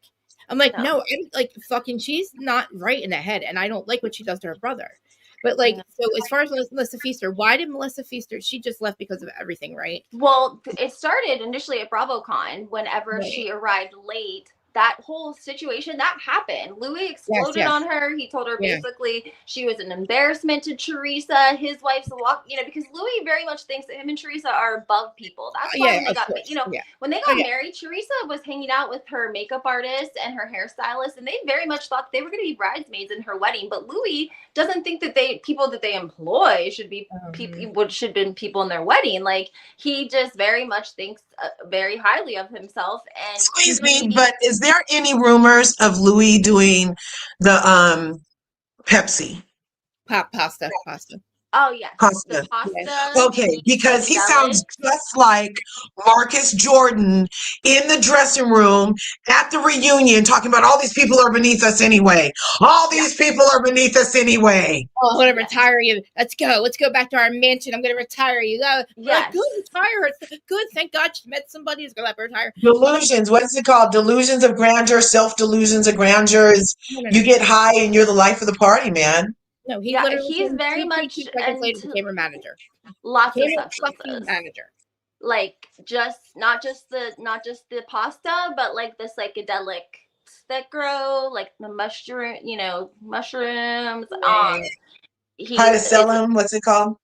Palladium. he No, I know fucking that like acid. it's in the court documents that he smokes a lot of, a lot of grass, devil's Yeah. lettuce, whatever. And there were even rumors about him and Gia doing the pasta That's together right. because that's not Teresa's vibe, right? She's more of like a give me my Xanax and let me sit over here in peace. Yeah. And like Louis and, Gia allegedly doing But the how pasta. how the fuck does that even happen? How do you get to the point where you're doing fucking coke with your goddamn stepdaughter who you just met 2.2 seconds ago? It really gives a lot of light to Jackie's You groomed analogy. her. Wait, You hold on. groomed her. You made her think you were one of her. You wear her Nona's pajamas. You tell her she looks great in shorts from the back. You tell her mom, oh, let her do that. And the next thing you're like is like, oh, here, want to hit this? We're both cool together. Yep. Yeah. Yep. And it makes me think that Allegedly. Jackie Goldschneider was onto something when she dropped that rumor about, that analogy about Gia doing snow in the bathroom, and why Teresa got so freaking irate so quickly. It all makes a lot of sense because I don't believe in coincidences. And I don't believe that just coincidentally Jackie Goldschneider was like, oh, let me use this analogy of Gia. No, you heard that rumor somewhere. That's obviously a rumor in your community, and that's why it struck a nerve with Teresa. It wasn't, come on. And the thing, the Evan rumor is not even Teresa and the fucking producers made that up on the way to the 40th birthday party. She's in the limo. Teresa couldn't get past the fact that Jackie doesn't give blowjobs. She would always say, oh my God, he probably cheats on her. He probably cheats on her. So she gets drunk in the limo on the way to the fucking 40th birthday party or 45th or whatever the fuck it was for Evan. And they're like, oh, well, you heard that rumor. She's like, yeah, I heard the rumor. And that fucking production is the one who told her that to make this up, or not even make it up, to go say it and to go tell everybody. So that's why drunk ass Teresa, she said it drunk. She doesn't, she's like cuckoo. She's not really a drinker. She's not really even a drug addict, actually. Right. She was never even on drugs. Like, it's just weird. She's did it for Louis, I think. But like when she drinks, she's like loosey goosey with her mouth, and that's what she did. And then she tries to literally still tell everybody she was doing her a favor. I'm like, what the? We watched it, bitch. We are. Do you not remember? We saw everything. We saw what you did. You weren't warning her. You're telling everybody around his fucking 40th birthday party that he cheats on his wife. That he cheated on a girl with some girl at the gym. Get the fuck out of here, man. Some girl. I did hear that was a rumor, though. Something about, I want to say, because Frank owned a gym. Yeah, I don't know why. I feel like there was stuff. Because of a Christmas party. There was a Christmas party that Jim has every year, and there just happens to be a photo out there of a girl that's worked at the gym, and everybody's in the photo, and it makes it look like Evan's I think it would be with a girl would be with Evan, and I don't know where the picture is. I don't know where it ever went. I don't know what's on the website. That is the only fucking thing that was ever. I don't know, fucking twinkle in the sky as a fucking idea. Like, it's not. He's never cheated. As far as I know, he's never cheated. I mean, Jackie and Jen Aiden are like a fucking different breed. I don't know where the fuck they're from. I don't know what do they drink, but they're not Jersey bitches, okay? Like you are a fucking lapdog. You're a lapdog wannabe who bought a shore house and they kept all the fucking same sheets and furniture, Jen Aiden, which are 17 bedrooms at home. You couldn't fucking bring some goddamn new sheets, and like we're at the Jersey Shore here. You don't fucking smush a room everywhere. You don't fucking buy a shore house and then keep the fucking furniture, or at least furniture. Okay, don't keep the mattresses and the sheets and the fucking blankets and the fuck. Do you understand what happens on those fucking sheets? Okay. She's a fucking disgusting pig. And the fucking bitch, everybody glosses over the fact that she was fucked up on that day at 7:00 in the fucking morning at the goddamn airport on Jersey Mike's, running her goddamn mouth fucked up. And nobody thinks that's a fucking problem at 7 in the morning. She's fucking hammered on who knows what to get on a fucking plane. Bitch, that's not because you're getting on a plane. You're always fucking drunk. You're high, drunk all the time. And you get on fucking TikTok and say shit like that. And you fucking think you and Laura, oh my God, fucking Laura was next to her. How dare you fucking literally, you fucking bitch. Who was next to her? Laura fucking Jensen. Laura Lee Jensen was the one walking the airport with her. No, it wasn't. Yes. What? And her sister was there. And then she also fucking, I think Teresa was somewhere because she called Gabriella or something. She's like, oh, go. She said something. And she's in the back and go stand with Gabriella. And I'm like, oh my God, I guarantee it. Laura Lee's a fucking hanger on her, bitch. What? I'm like, I'm screaming. I'm like, oh, bitch, who the fuck is this? I'm like, oh, Laura Lee, you fucking pig. Like, fucking, she's like, oh, yeah, it's like fucking backing up Jen. And I'm like, did you hear yourself? You just fucked yourself for life. We are never going to forgive this. Like, we ended up raising 10 grand. We ended up raising 10 grand for that poor lady. That you fucking thought that you were and Jennifer, she's getting exposed in all this too, because here's the thing. Jennifer was so determined to take out Danielle. I mean, she was trying to say Danielle all because of Laura Lee.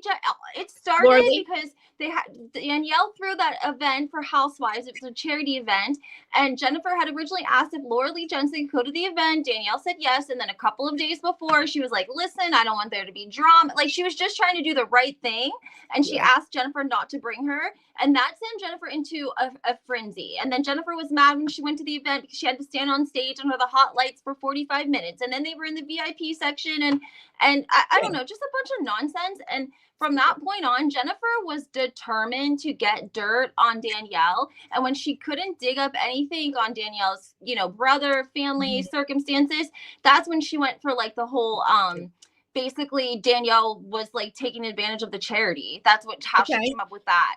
And I mean, she sent me DMs with all kinds, like, she literally was so determined to find anything on Danielle that she could. It was sick. You know what I mean? Like, literally, it was sick. Jennifer just thought that she could just, I mean, do you know the audacity that it takes to DM me from your verified account? I was just going to say, they done Teresa too. It's all verified accounts. Like, Teresa, yeah. Deny it. And I'm just like, the audacity is like unbelievable. It just is. And they yell at Danielle for the way she treated a hairdresser or something, and then you go and fucking treat Jersey Mike's where you treat somebody else like that. Like, how dare you? Like, you fucking clown bitch. Like, 2 class clowns, get the fuck out. Like, you're not gonna literally ruin the whole class, because Rachel, you can tell that night, that fucking sleepover, that proved that you can have a kiss that gets along. Even Jen was there, but I'm just saying, they fucking were joking around. Like, this is not all Margaret's fault, Teresa. Okay, none of this is Margaret's motherfucking fault. I actually, in the very beginning, I told Margaret, shut the fuck up. I said every week. You were saying that. You just kept saying, shut the fuck up, Marge. I said, Marge, please. She told you once. She told you that's around here. If I tell you once, shut the fuck up. Shut the fuck up. And like, we already knew about the beach. We already knew. Vanessa's wife, or whatever, the other Vanessa put it out there. Like, it was, and you know what? At first he's like, oh yeah, I took accountability, and I was like, all right, maybe he's changed. Give him a week. I said, listen, that motherfuckers, let's not listen to ex-wives, ex-girlfriends, ex-partners. Let's give him a chance. If he's those people, he'll show himself. And boy, did that motherfucker show himself. Like, you grifting ass motherfucker. Like, you. And they're starting a new business. As if they didn't scam enough people the last time they had a streaming service, and there were people that weren't getting paid coming online doing TikToks. One lady was like a single mom, and she was from another country and about to lose her house because she hadn't been paid from them. Where are all these people that never got paid? So they never, all these people they haven't paid are still not paid, right? Like I don't know. I haven't been in contact. I'm going to message a couple of them because I actually saw one in my DMs on Twitter from a while ago, and I'm going to reach out and see if they did end up getting compensated or not. But they're open. They're literally starting a whole live streaming service, just like the Vivian Place or whatever you call it. And it's like, who is going to? I just can't. It's a scam, dude. Like, first of all, influencers. Who are you influencing? How are you influencing? Gia is the only one that should, like, literally. Oh, maybe she's influencing now, but like your mother's a washed up. Like, you're washed up, Teresa. I swear to God, Bravo better not be bringing her back. If they're fucking putting her on BravoCon because they plan on bringing her the fuck back and they're not filming, like, how dare them not film? Like, if I'm gonna lose my mind, I don't think they are. Do you think they're bringing her back? I don't fucking think they are. I don't know. I feel like the people who don't make it to BravoCon definitely aren't coming back. If you made it to BravoCon, they still got a place for you, I feel. Fuck, man. I don't know. I don't think they know what to do. But Dorinda goes every year, huh? Yeah, so many moving parts, and part of it is trying to stay out of court with them, and not dealing. They knew Louis not like, all the way. They know everything that he's done to Vanessa and how he's harassed her year after year, had her served at her book signing event. Oh, he did? I always went to that. I didn't want to drive though. I was too far. Yeah, he served her there, and she was not happy about it. He served March? Served her for what? Vanessa, his ex-girlfriend, at her big book signing. Like last year. Like, had to be last year, right? What the fuck for what? Served her for what? I don't know. I don't know if it was a different court case. I don't know, but it was, over everything that they've been going to court over. And I think she was embarrassed because she, the book was about like narcissists and mental health. It wasn't about reality. It was a serious topic, and she had a lot of influential people that were there. And I just don't, I don't think she was very happy about it. But like, why are you still plotting and planning on this woman after all of these years? He's in love with her. He is a fucking textbook narcissist gaslighter. He's a fucking, he punishes people. Like, he literally think like he's got visions of grandeur. He's a grifter. And Teresa doesn't think because she's the fucking grift. It's very Dear John. And he lies to her. He lies to her. And she didn't even, I remember when they came out with a lawsuit, it was around the time they were in Miami for Valentine's Day, and I don't know if it was like the lawsuit, something came out. He had like posted on his Instagram, and then like a decision had been something along those lines, and she didn't have any clue. Yeah. And I think she was upset that she didn't want to maybe tell anyone that she was upset because it was like, her people that updated her because it was starting to hit online. And they were in Florida for Valentine's Day or whatever, and she was upset. But Teresa, like I said, she would still be with Joe Giudice if he wouldn't have been deported. She'll forgive anything. She should have get back with Joe. She should have stayed with Joe, because if you're gonna fucking get with somebody like Louis, and everybody's warned you about this motherfucker, you saw what he did to your brother. She fucking knows. She motherfucking knows that Joey has never done a goddamn thing to her. Okay, because she fucking said it in the goddamn fucking interview with Nick Viall. Again, I couldn't fucking believe it. Now she loves her brother. She loved her brother, blah, blah. He asked her fucking straight the fuck out, what happened? What are you guys fighting about? And I said, fucking nothing. Fucking nothing. Pizza ovens. Fucking no. Huh? Pizza ovens. Well, pizza ovens. But that's not fucking literally, that is not goddamn Joey's fault. Because I feel like Louis tried to take his manufacturer. That's what he was doing. He took the whole fucking idea. Joey was going to let her fucking come in 50-50. She didn't have to fucking pay any money. So he's like, I want my sister to have money. I want everything. He was going to do the pizza thing with, no-no's fucking pizza, whatever. And literally, fucking, they're out there, whatever, they're talking about it. And the pizza ovens come up. And motherfucker spoke first. He fucking offered up to buy the goddamn ovens. Joe would have fucking did it. But you fucking offered. He didn't want any money from Teresa. He was going to let her in on it, and that was it. And and they were going to fucking do it. And he was going to pay for it. And Teresa and him were going to make money. Him and Teresa. Fucking weeks go by. And Joey's like, I haven't heard from my sister. And he's fucking He's calling lawyers and going, oh, yeah, we'll give Joey 5. Like, we're going to call it Skinny Girl Pizza. First of all, we're in Jersey. The fucking nobody eats skinny fucking pizza. And everyone greasy ass fucking pizza. Skinny Girl Pizza ain't working. And how dare you fucking say to him, oh, you didn't put any money up. Motherfucker. What? Oh, You're here's a great example of something I'm exposing on my Patreon. When that all Yeah. transpired, there was a blogger. I don't want to tell her story, but I'll just give you the gist of what happened. She was made privy to the information. One of the first people to know that Margaret had obtained one of these pizza ovens and was going to bring it to the reunion. Right. Yeah. So the blogger reached out, messaged Teresa. Teresa was actually in, where were they at? Bali, I think. She called the blogger on the phone, talked to her for like 45 minutes, was so nice, tell me everything. I won't tell anybody, because the blogger didn't want anyone to know, and she didn't want to be outed because she was outing, she was made privy to it, she shouldn't have repeated it, whatever. And so she feels good about it. Teresa even invited her to her freaking home-warming party, okay?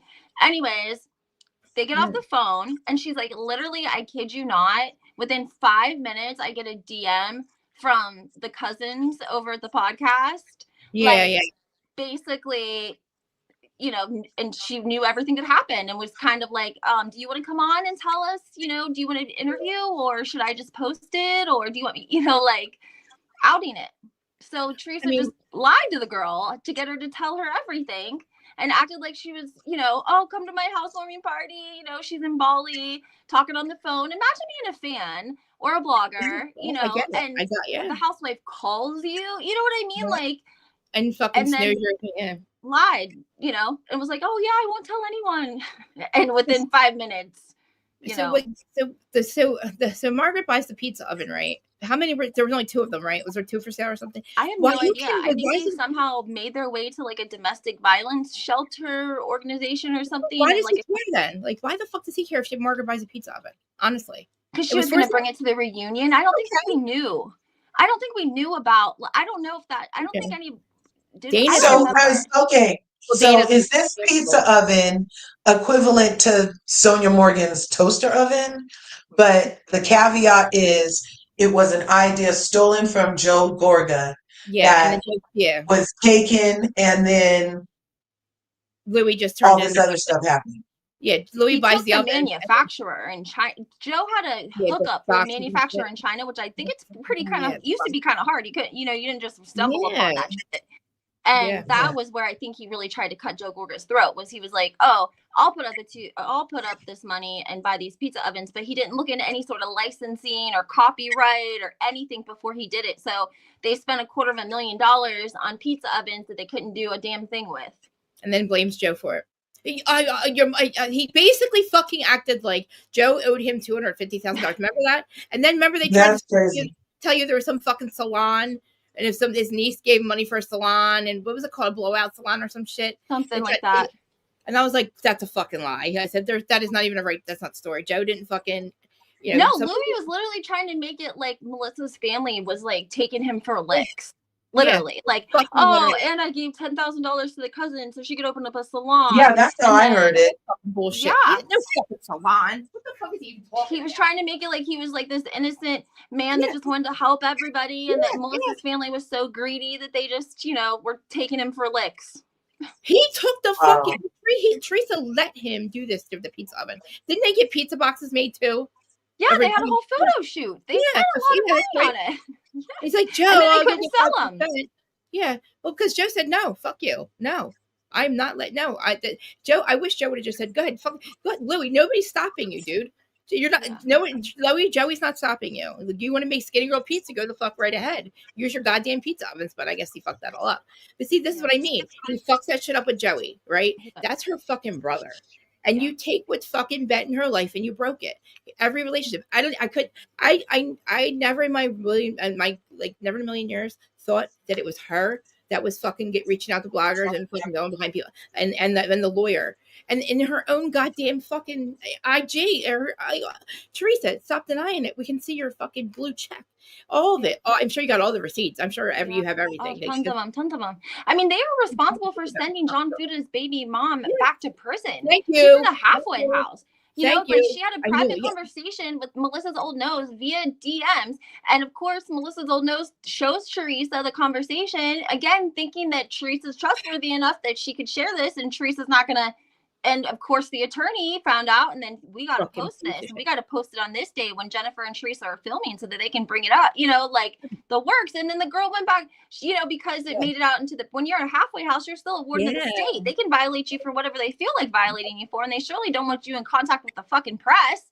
And so, you know, they outed her, and she ended up going back to prison over it. Like, and for Teresa to have been to prison, she understands the magnitude of what that, you know, that's not just like a little trip down the road on, you know, you gave away all your stuff after you spent 2 years in prison. You give all your stuff away, you go to the halfway house, and now you're going back to prison. Like, because this bitch fucking reached out for something, literally. That, and what the fuck was that going to do? Reaching out to John's ex. We can Google John and see what the fuck happened. Okay, it's a long goddamn time ago. And motherfucker, Frank fucking got caught selling fucking coke in the 80s, and that bitch never brought it the fuck up on camera. Teresa never outs Frank on camera, but Fuda fucking hits a fucking pole. I don't know whatever happened. He gets charged with something very lightly. A fucking long ass time ago, and thank God he didn't go to fucking prison, because he raised his goddamn son, because she never got clean, and I feel bad for her because she's in a fucking bad way, and same as me. I didn't get clean for a long fucking time. I get it. That's a fucking shame that she has not been able to keep herself clean. But thank God John has. And you know what? Sobriety's free, and addiction doesn't discriminate. So it's not because he has money. He didn't get sober because he had money. He just chose to fucking get better and raise his fucking son with Rachel. And that girl had no problem with that, and was fine with him raising Jaden and fucking Rachel. I don't know about Rachel adopting him. And they fucking go and find her and make her seem like she's a fucking, you know, his ex-wife, which is not true. They weren't even never married, but he was with her for a long fucking time, and it broke his fucking heart that she never got clean. Okay, and he fucking did, and it's like, you know, and Rachel's a good fucking person, and she's never fucking been nasty to that girl or nothing. She never even, they didn't talk about her on camera because they didn't want the fucking shit to come out that she was in jail. Fucking Louie and Teresa made sure that everybody knew about this chick and her past. And again, who the fuck cares? People have fucking problems. Because if you do Teresa or Louie a little bit, if they feel wronged by you in the slightest, it's war. And that's why they infiltrated the Real Housewives of Orange County. That's why we're having such a terrible season this year, is because they were so mad at Tamra over BravoCon, over the Melissa Feaster Louie getting into a fight. Melissa allegedly Tamra saw this happen. Tamra asked Louie's assistant Jessica and Margaret if it happened. So they're mad at Tamra, and they, you know, tried to infiltrate Jen and Ryan, and they reached out to them and they coached them, and they put them in contact with this Kissing Cousin podcast that does all of Teresa's dirty work. That's who the girl from the OC, her daughter went on their podcast. Like, they infiltrated because they were so angry at Tamra, but Tamra really didn't even do anything. Like, they were competition podcasts. It was Tamra and Teddy, and, you know, they were kind of competing with Melissa Feaster and Teresa for a little bit, you know, like Teresa and Melissa left iHeart because Tamra was getting all these guests, but Tamra was asking the guests, and Teresa refused to ask guests because she felt like she was above that. And they ended up leaving and going to Hurrdat. That's how Hurrdat Media got involved in all of it. That's how they're into the Housewives now. I like Hurrdat because I like some of the podcasts they have, but I think they bring on Teresa as your first fucking podcast, and they buy all her fucking subscribers, and she knows she does it. Okay, she knows, like, we're not dumb, bitch. We're in the fucking business, okay? But you can't even fucking put a sentence together. You're worse than me. I don't know. I swear there's something in the water, because I'm like her. I can't speak either. Like, I shouldn't make fun of her because I'm the same way. But my brain goes fucking brainworms when I heard fucking every time I think about her. I think about the dogs that she left to die, that she thought fucking ate her chickens. You know what I mean? Who fucking told you to have a dog, bitch? Who's letting you have animals? You know? And then Teddy and fucking Tamra, Teddy jumped out of Teresa's hair at the wedding. Teddy jumps out of fucking, literally, she was hiding in Teresa's hair, because every time she sees a Bravo camera, she's like, surprise, I'm here. And yes, I know she's got sick. I'm not gonna fucking. She just announced she's cancer free. She has another year of therapy, but she's cancer free, which is that's a I mean, I felt bad when I don't know why, but that hit me hard. I don't know if she's like a young mom or what, but I was like, man, if something happens to her, that's gonna fuck me up a little bit, for real. And I didn't think she was gonna get better, but the treatment she's doing, I'm so fucking proud, because it's like, I think it's a natural thing or something. It's like a protein something. I don't know. It's something. I'm gonna look it up, because I'm telling you, like, I have 8 tumors in your head and in your lungs and stuff. Like, I was like, oh God, and I don't think that's good. And then Tamra takes on, she made Simon's cancer about herself. She made Teddy's cancer about herself. It's like, And Teddy's really Kyle's fucking best friend, in my opinion. You know what I mean? Like it's Kyle's her best friend, not fucking Tamara. Like Tamara is fucking just a mess. And you know what? She's a housewife though. She does house and she's a housewife doing housewife shit. Like I really can't, you know what I mean? Like she's really toxic like a housewife. But like it's different with Teresa because Teresa fucking involves us and started to fucking literally destroy podcasters and people's reputation. And literally nobody wants to see you come on fucking camera and fuck with everybody on camera on the cast because we Isn't that kind of what Tamara just did though? Didn't what? Tamara who brought the blogger into it on OC? Who brought the blogger into it? Fucking Tamara, I guess Katie or Camera, I don't know. Katie had dinner with the blogger off But the who record, doesn't though? and then Right, but on camera, Gina called was the it blogger. Gina who brought it up, or somebody brought it up? Dave Quinn was like the one that Gina called because I guess Dave Quinn was involved because Kiki Monique told Dave Quinn. He's the one that wrote that book, Roses and Rose. He used to be a producer. Well, it is true. Oh, that's Dave Quinn. Yeah, listen, and him and Tamara are friends like that he would be like, oh, Tamara, da da da blah. She took it and used it against. She used it as her storyline. Tamara, she's like, oh, I'll fucking use it as my storyline. I'll bring it up and say because she's the one who brought it up to Gretchen. She's like, oh, I heard you were telling everybody I drugged you, and she fucking was. She told us 3 times. She fucking definitely told the story at dinner. I know she did because Jen wouldn't fucking open her goddamn mouth. If it wasn't true, Jen would be like, I didn't hear that. But is it bad? Jen and Ryan got poisoned, and I stopped talking to them. Yeah. What? Is it bad that I think Tamara's such a psychopath that she would know that she did that to Gretchen and then bring it up on camera for a storyline to do like the ultimate gaslight on Gretchen? And us. I'm like, she's not even the victim. But then I get mad at Gretchen for lying about being drugged. And if you did and you can't prove it, don't ever say it because then it sucks to be you. And I feel bad if you did. But like, what makes you, what would you wake up and feel sick from if you were drugged to me? In my opinion, you would notice that night. Next morning, you would think I'm hungover. So I don't know what triggered her to say, I felt so sick. I had to go to the hospital and they tested me and I had drugs in my system. It's like, what the fuck? Then why didn't you ever say nothing? Like, I don't, you know what I mean? Even if she suspected it and she can't prove it. I know that. So I know that's why she couldn't bring it up because it's like, it's just defamation. I get it.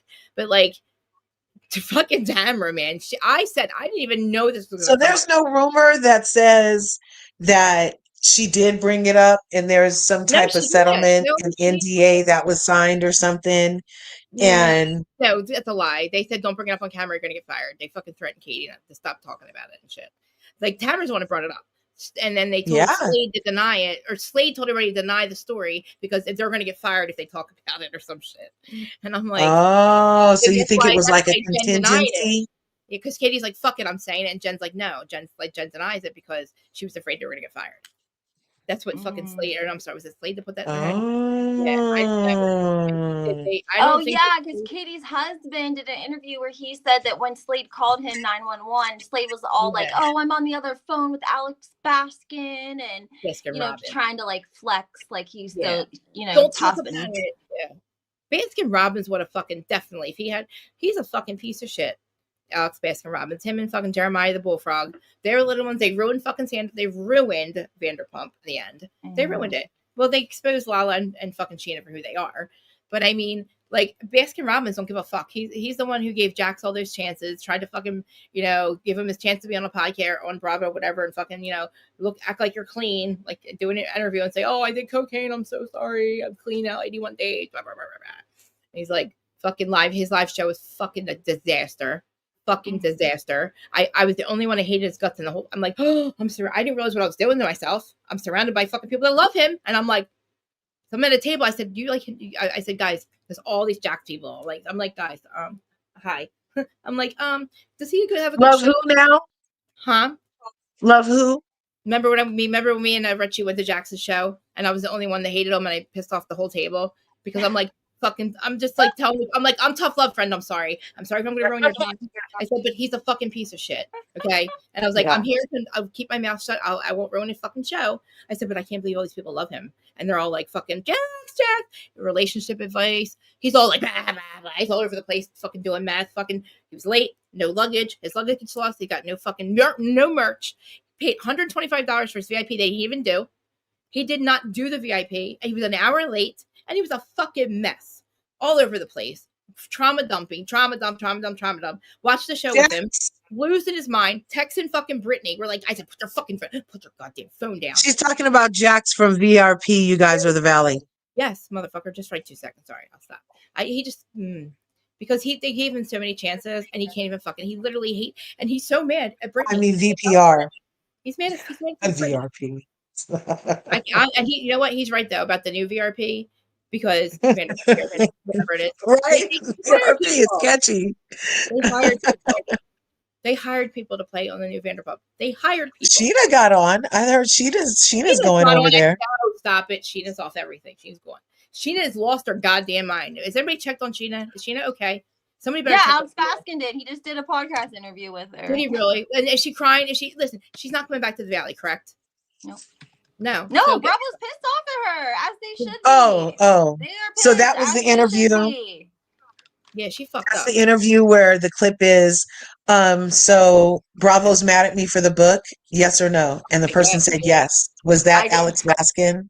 I don't know. I didn't see that clip. I just know that I've said that from the jump that you don't do that. Like you can't. Well, see, the other people have. And You remind me of Sally Fields. Me?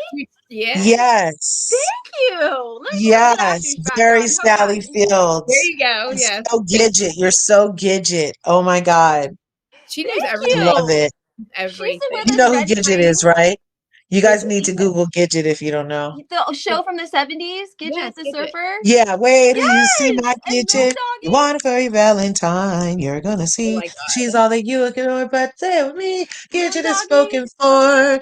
You're gonna find that Gidget is mine. Yeah. I love that. Sheena's decision? No, it's not. Sheena's the fuck. It is not fucking Sheena's decision. Get the fuck out of here.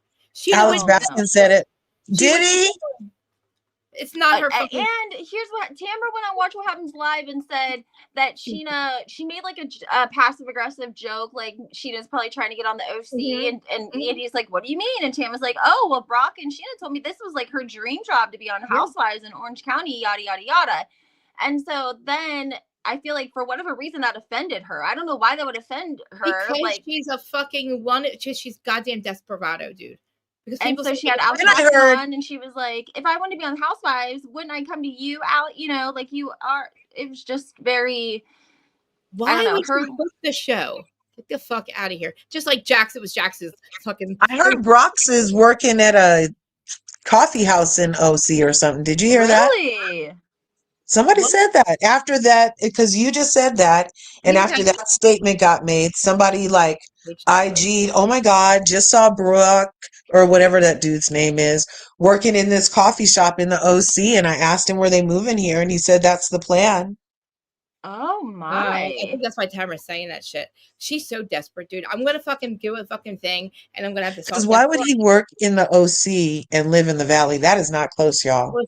Right. He's also fucking trying to get like producer jobs and shit with Bravo. He was sent out to fucking do something in Jersey. I don't know what it was. I don't think it was maybe Summer House or something. You know what else too? Lala and Sheena aren't getting along, and they're neighbors.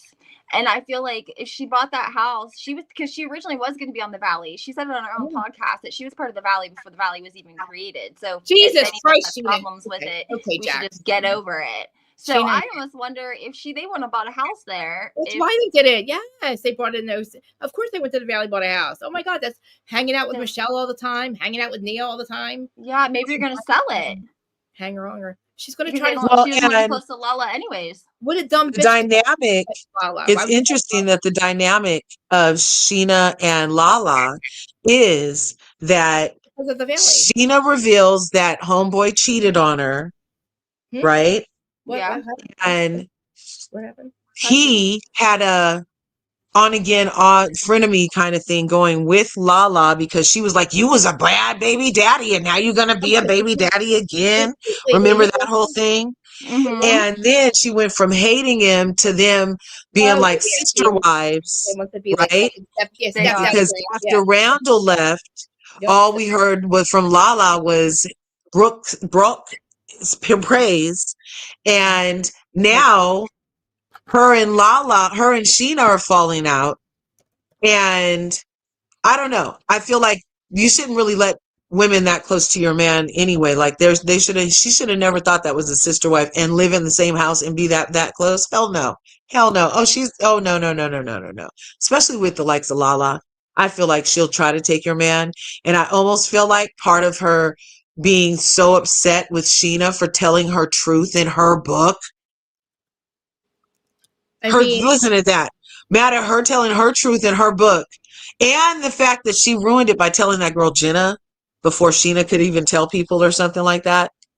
So I feel like she might be mad that she's like, oh, I could have cheated with him the whole time. Is that horrible that I think that? No, I think that fucking see Sheena and Lala, this is like literally what fucking like Shannon, Tamara, and Vicky were doing. When one gets kicked off the show, they get mad and they fight, blah, blah. That's what's going on. Sheena's a dumb bitch to fucking fight with Lala if she's her neighbor and Lala's fucking filming. Like, you're a hanger on her, you know, Sheena. It's all happening to Sheena all the time, you know what I mean? It's like she definitely, Neo, hi. Oh, hey, I'm sorry. I thought it was Noel. I mean, I thought it was the fucking, I thought you were a penis guy again. Sorry. Hi, Noel. We're talking about housewives right now, though. So what was I saying? Oh, Sheena and Lala. Like literally hi. We're talking about New Jersey housewives and like Vanderpump and stuff like that. I know you don't watch it, but this is Lindsay, Larja, and me. We're all here. That's Noelle. Hi, Noelle. Are you at work? Noelle. Where are you at? She's not listening. She's not hearing me. She's like, are you talking to me? I'm talking to you. Where are you at? I can't. You're muted. Oh, you're muted, Noelle. Well, let her stay muted. She's probably in a car. That's why. She's probably just up here to hang out. Hi, Stinky. Yeah, she's awesome. Yeah, she's in there. Oh, you're at your day program. I got you. Okay. So there's a penis guy that came up. Oh yeah. So what was I just saying? Sheena. Yeah, it's literally. But see, that she's not the first person to talk shit in a book and still be on Bravo. I feel like it's happened before, and I can't figure out who. But like, I don't know, like why that would even like. Because she kept the affair secret. Because he had an affair, and you know they're over here blaming Ariana like VPR ain't coming back next season because of you.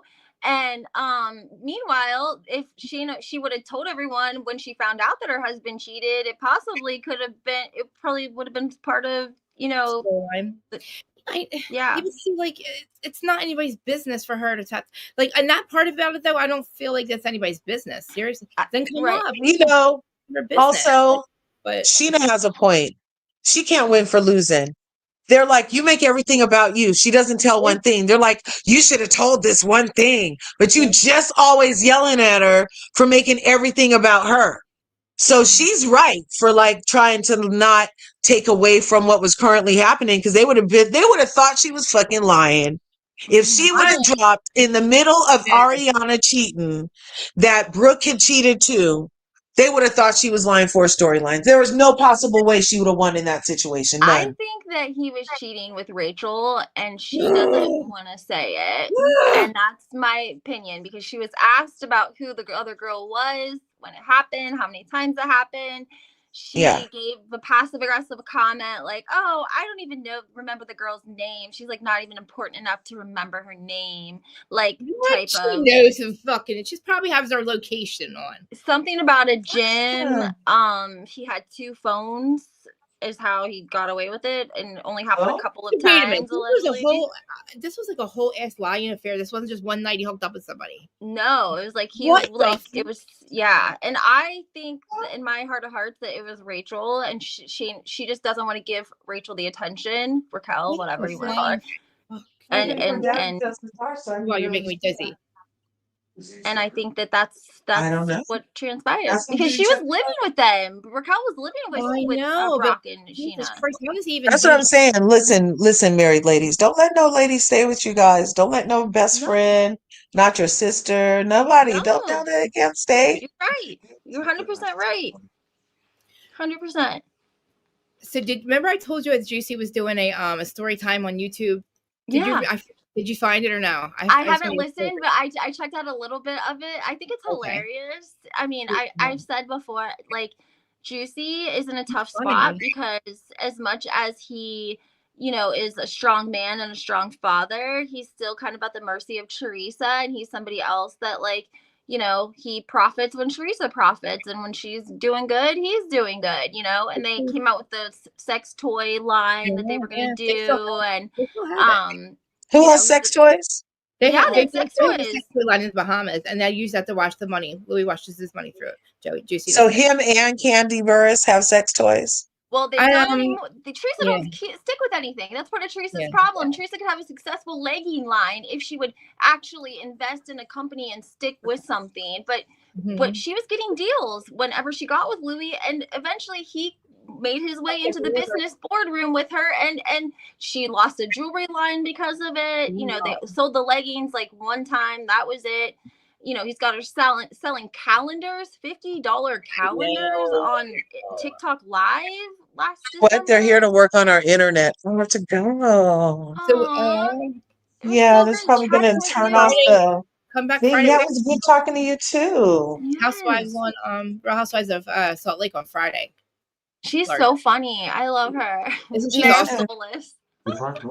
We have names for everybody. She's love awesome. that. She's like, but we also disagree on a lot of housewives too, which I like too, because then we can like, you know what I mean? Yeah, for You and I were, sure. Yeah.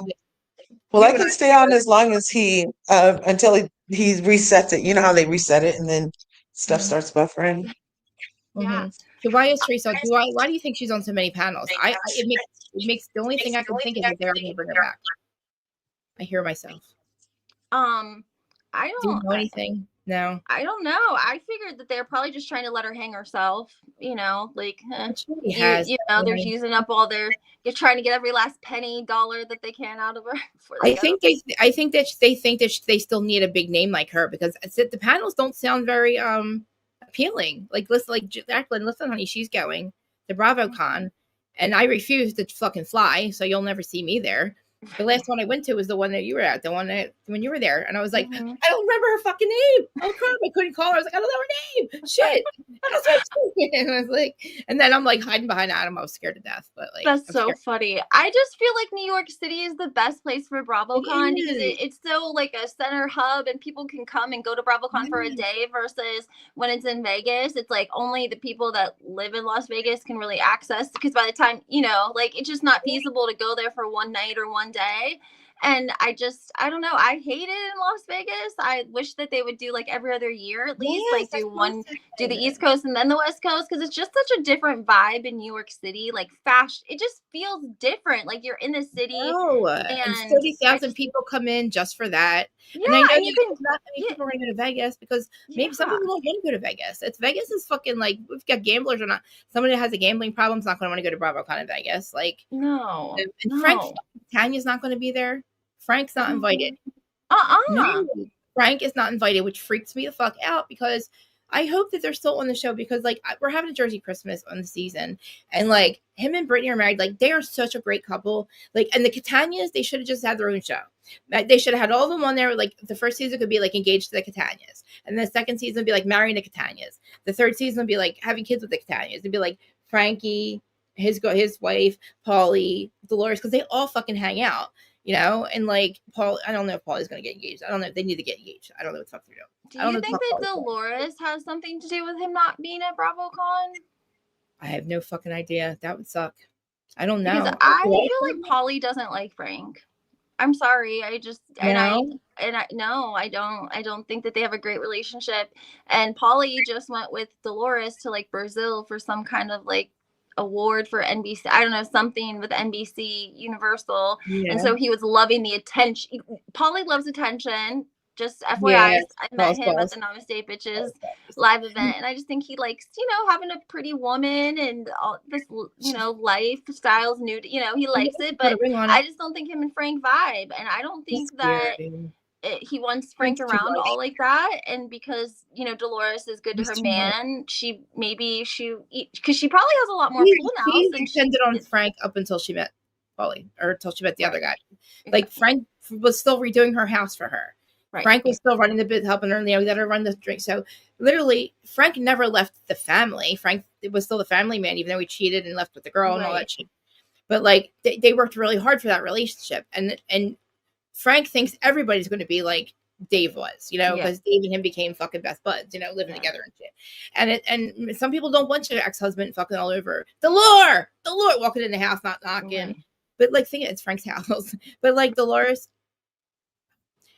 I don't think Dolores will ever tell Frank. I mean, she'll tell Frank to back off a little bit, but like Brittany doesn't care. Brittany Right. gets the relationship with Dolores and Frank Right. and how hard they worked for the kid family. They raised really two good fucking great kids. Yeah. And Frank is no fucking threat to Paulie. None at all. If they were to get back together, it would happen a long time ago.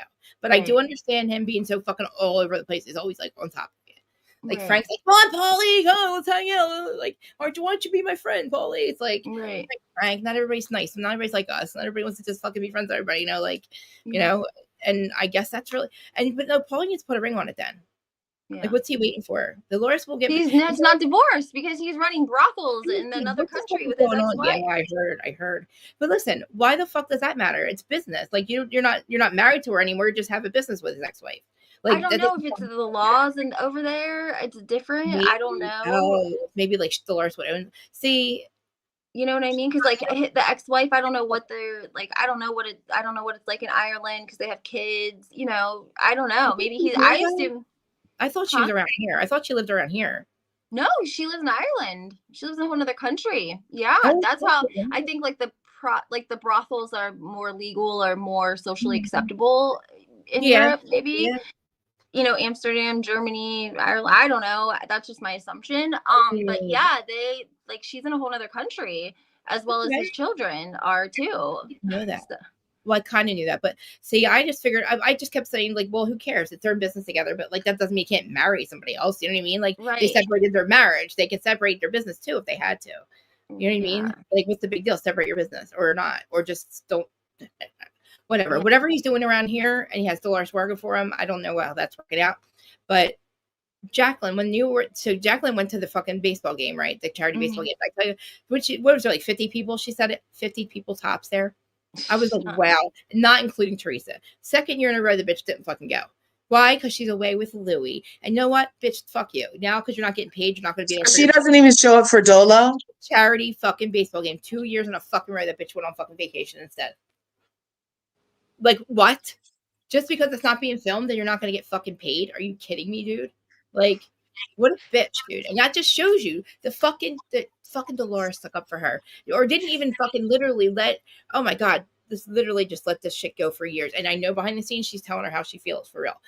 That's who Dolores is. That's what we call her around. We'll say we're going to be Switzerland. We just say we're Catania. Okay. We're just Catania.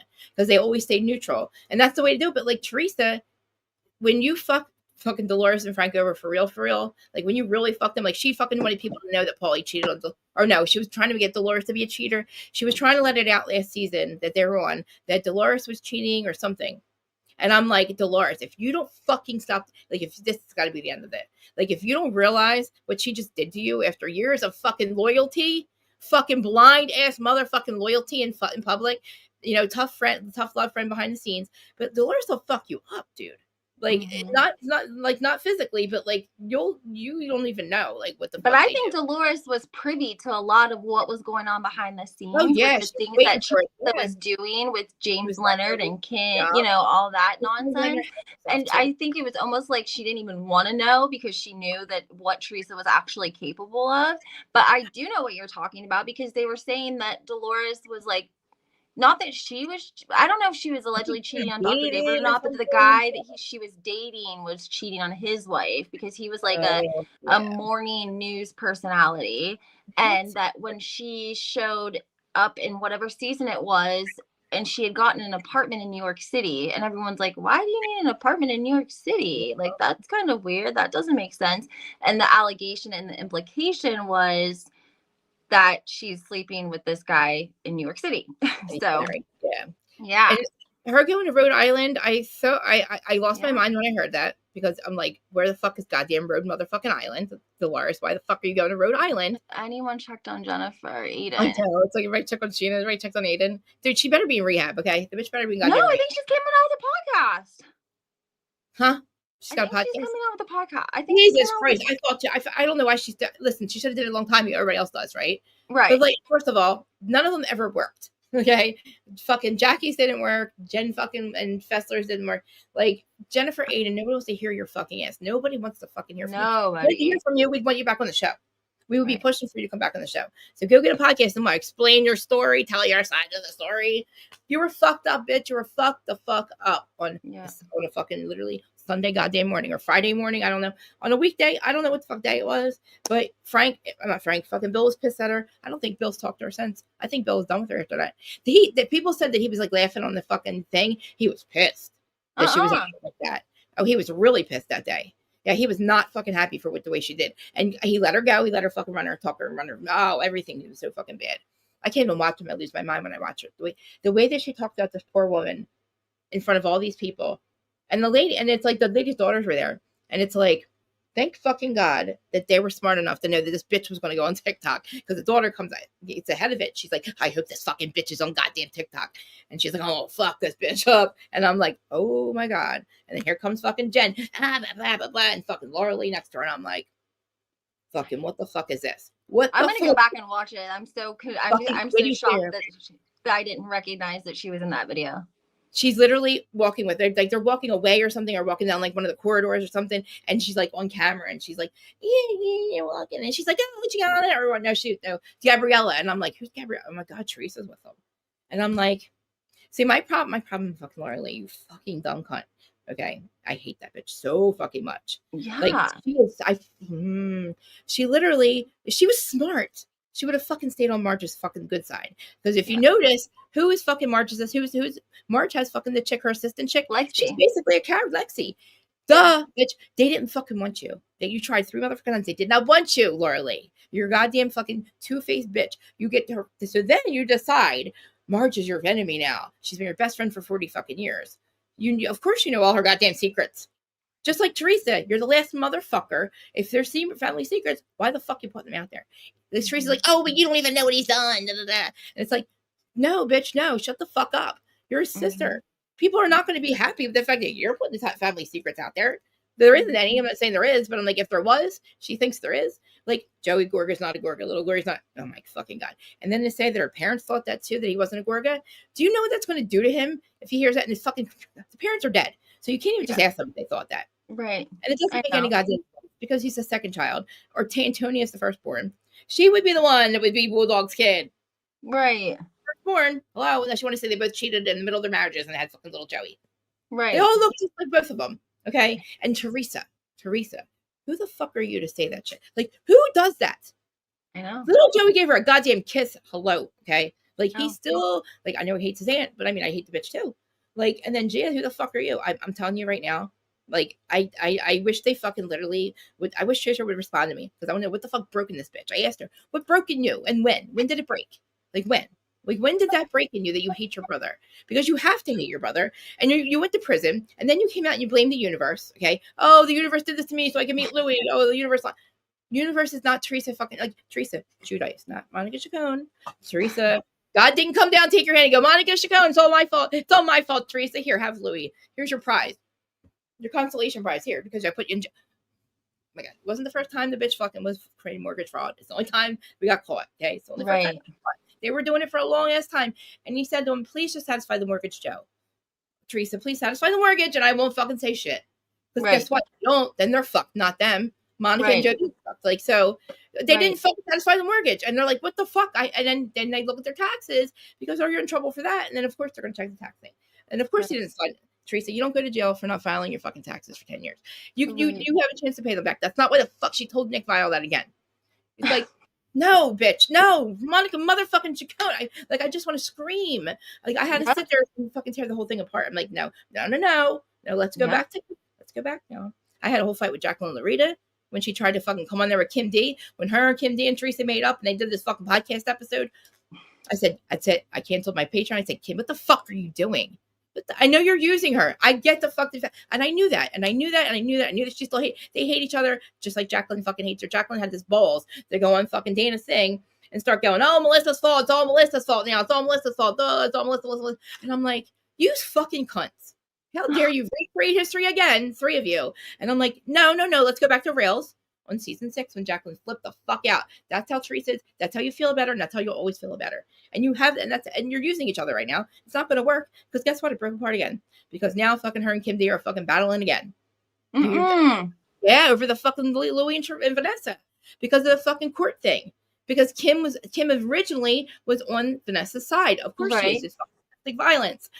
And then they wanted to go to court, and Kim said, "I'm not going to go against Vanessa. I'm not going to do that." So then they got another fight. Dana and her do a live a couple of weeks ago, or maybe a month ago, fucking talking all kinds of shit on Teresa, and fucking they like typing and fucking live chats and shit, texting her while they're live. And I'm like, fucking get me on here now. I'm like, if that bitch wants to fucking talk shit, let's go. Like, I've been waiting to fucking argue with these motherfuckers. You got receipts everywhere. What the fuck are you saying, you dumb fucking cunt? And she's telling fucking Kim D, fuck you, Kim. And Kim's like, I'm on live. You come up here now, Teresa. Oh my God. And you gotta check it out. It's been a war ever since. And then Dana got sick, so they haven't done the second live. But dude, she fucking blasted fucking Kim. She was trying to texting Dana, get off there with that bitch. I told you don't do a podcast with Dana Wilkie. Why? Because Dana puts out receipts on you, bitch. Dana knows a lot, so does Kim, and so do I. We all know a lot, Teresa. There's a lot of shit we don't say.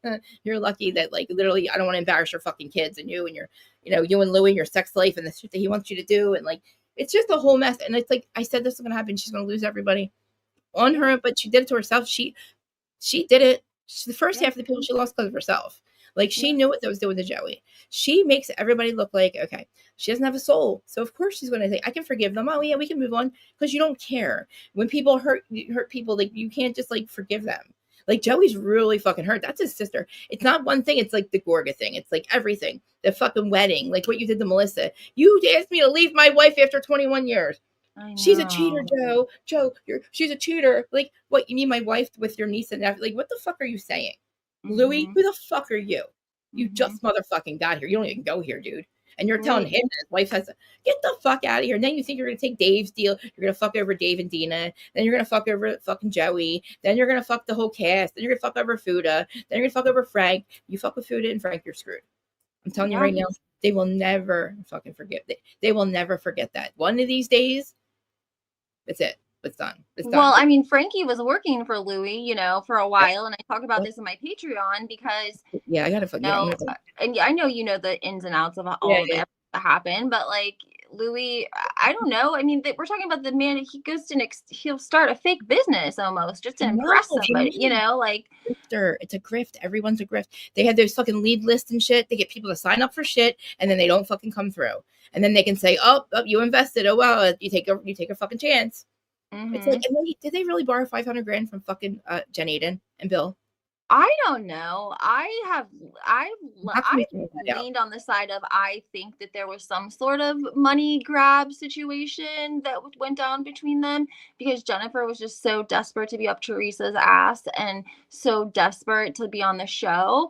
I think it came more in the lines of like, remember when they went to visit Juicy Joe in the Bahamas? Yeah. Like, I think Jennifer and Bill paid for that. You know what I mean? Like, I think that's the sort of situations. Like, I don't think that Jennifer went to Bill and cut a check for $500,000. Right. But I think that Jennifer knew her place, and her place was to pay for shit a lot of the times, especially, I forgot about this. Remember when they went to fucking what's the case's wedding? Fucking the guy that he was in business with, the guy who owed all the money, that fucking did Invignia, that guy, and he fucking went. They went and they had this big fucking lavish wedding in like Sweden or something, and they all went to the wedding or Greece or something. Yeah. There was the guy he went in business with, the Invignia guy or Invignia, whatever. Okay, he's the guy who owed people money, right? People knew his name. I forget his name. Yes. So when they were all there, Jenny and Bill were there. Allegedly, the guy said that he had it covered. The hotel, all of their expenses were supposedly paid there, right? They go to check out and nothing's paid for it. So I think Bill might have paid for it and then was like, get it back or something. That would make sense because I'm like, what do you mean they went? That's something fucking what happened, this motherfucker. Like he was the one that owed the money with Louis. I goddamn forget his name. And he was marrying some bitch and over in Is it Marcello? I think it's Marcello or something. Yes, Marcello. Yes. He didn't fucking pay for shit, and they wouldn't let them leave. They're like trying to fly home, lavish ass Greece week fucking wedding. I don't know. I think Bill might have paid for it or something. And like, I guess Louis be like, I'll pay it back or some shit. Right. Yeah, or for sure. Probably like, I'll pay it back. Yep. Yeah. And it's like, oh my God. I They just have believe great that. friends. I think that Jennifer footed the bill with Teresa all the time because it was part of their friendship. It was just how things, because I think Teresa keeps people around her that like, what have you done for me lately type people, you know? And She'll never have your back. she has Ever. cut ties with every single person that's been around. Like, I specifically talked to a lady on the phone, and let's just say hypothetically she was like her balloon person. You know, she'd been working with Teresa Yeah. since season 1. She had done all of her parties, you know what I mean? And like Teresa had always been satisfied with her work up until she got with Louis. Really? And then she had to make centerpieces for the wedding or whatever, and Louis's assistant screwed up whenever she put them in the mail. She didn't FedEx them properly to get them delivered in time, and so they were like arriving, you know, messed Yeah. up. And so Teresa and Louis blamed her for it. Instead of blaming Louis's assistant, they blamed Teresa's person and stiffed her out of the $500 they still owed her, and then had somebody else redo all of her work. And like, that's someone that had worked with Teresa since day 1. Like, how do you do that? You know, And our like, hairdresser too. yeah, and then She also her makeup artist. and her makeup artist. I can't, like, it's so crazy because there's like 1 or 2 people that'll stick up for her, and I'm just like, why? But she has literally shown you guys no fucking loyalty. Something's wrong with her. And Dolores tried. We tried. Dolores is the one and only that has tried. You can't do it anymore. You can't defend this shit anymore. Like, it was indefensible. The shit that she was doing to the cast, threatening Margaret's son. There's no such thing as fucking goddamn making somebody's phone. You cannot insert somebody's phone number and act like you can't do that in your own name, Louis, or your own fucking, like, his own voice. Like, on a fucking house line, motherfucker. Nobody's spoofed you, dude. You can't do that. If that was the case, a lot of people would be getting out of trouble and say, oh, I got spoofed. Oh, I got spoofed. No, you can get any number. You can get a fake number, but it can be a random number. It's not anybody else's number, though. You can get a number and do that. But no, he called from his own number, apparently, allegedly. And it's like, that's fucking money. That was in the fucking envelope. The shit about the jail chick was in the envelope, and they wouldn't let them fucking open it at the reunion. Teresa's like, oh, they didn't. Teresa, she just said it in file files. He didn't even open his fucking envelope. He knows. And I'm like, Teresa, what the fuck are you lying about? And the girls are sitting there. Vile's wife and and I don't know what the other chick does, but she, like, I guess, like, checks all the facts and shit. Right. She's like, and I'm like, oh, she knows she's lying. And I'm like laughing. And she's like, and I'm like, because she's like, yeah, but the pizza ovens, and my brother's this, and my brother's that. See, you'll see. And how come you're not filming and test filming? Because they knew they were test filming and shit, which they had been since the beginning of the year. That's how they get all the footage to show back in, like, if it comes to storyline, you'll see back fucking videos of these people's family back in, like, you know, because they filmed for a long time, and just to see what they can get, right? So then Teresa's like, oh, does the professor take the test? She wore that line out. It's embarrassing. She needs to stop saying it. It doesn't even make any fucking sense. Like, embarrassing. So embarrassing. She's got no fucking brain. When fucking Vile asked her, what was the last conversation you had? Because she was saying how my mom died. I felt bad for that part because I don't think she ever was able to express her feelings. As, like, I think her dad was very rough. I think he was maybe semi-abusive, maybe just really, really rough with them. And she said she didn't like all the yelling and screaming. You just all Joe used to flip the fuck out. Like, I mean, yeah, that's how we communicate around here. I get it.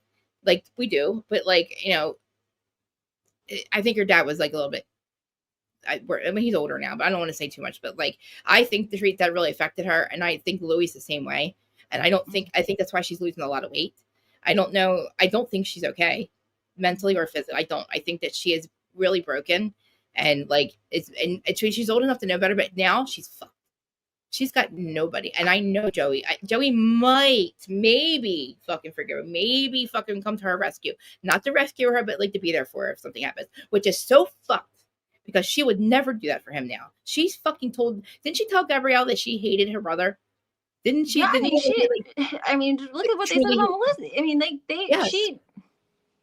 she will run. I mean, she just, I don't know. It's insane. It's not logical. It's like, you know, it seems like Louis amplified everything, you know, like Teresa did dirty stuff before Louis came along. But when Louis came along, he was like, let me show you how we're going to do this. And let me puff my chest out and show you what a big, tough man I am. And we're going to do this. And I'm going to get my high power, you know, we're going to do this. And, like, I remember when Joe and Melissa were having a housewarming party, and they, Teresa and Louis had to sit down with John and Rachel Fuda that day. And they brought a bottle of Maker's Mark, which was the dad's favorite liquor. and a Mm. card to give to Joe. And that was like Yep. all her attorney's idea, allegedly. And it Allegedly. was to try to trigger like an emotional response in her brother to basically, you know, make Like, her make look good and him look bad.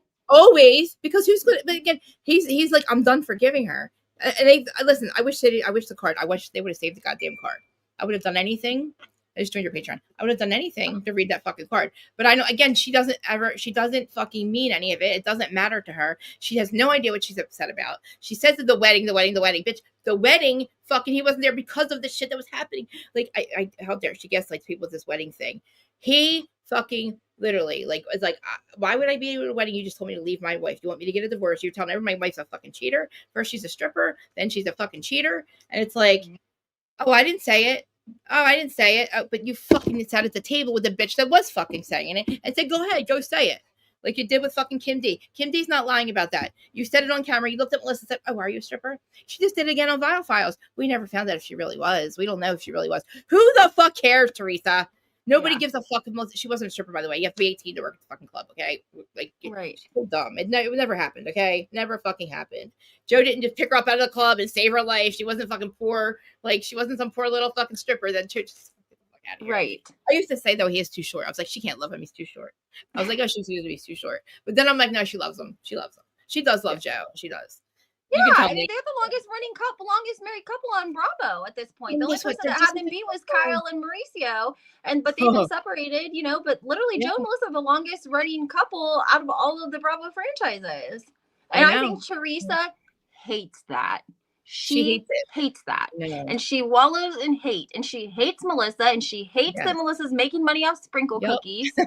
And you know what I mean? Like, but the thing is Teresa, you could be making money off leggings. Yes. You could be making money off of something if you could come up with a product that is, you know, just cooking.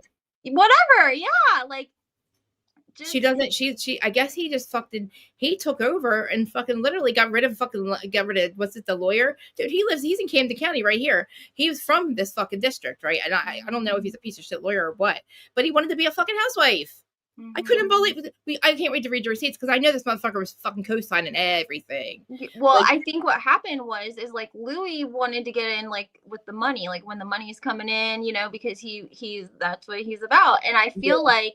He originally wanted James out of the picture, but that's all Teresa had at that point on her team was James. That's it. And she listened to everything that James told her because he'd been her attorney since she had been to prison. So Louis kind of played the if you can't beat them, yes, and so they got in cahoots, and that's why I say was her biggest downfall was taking business advice for the show, whatever, from two privileged old white men who have no clue what women want or want to see on their television. You have a show that's 80% of an audience, it's all women, and you're taking advice from Louis and your attorney on how to make moves, and it shows because it literally ran you into the ground.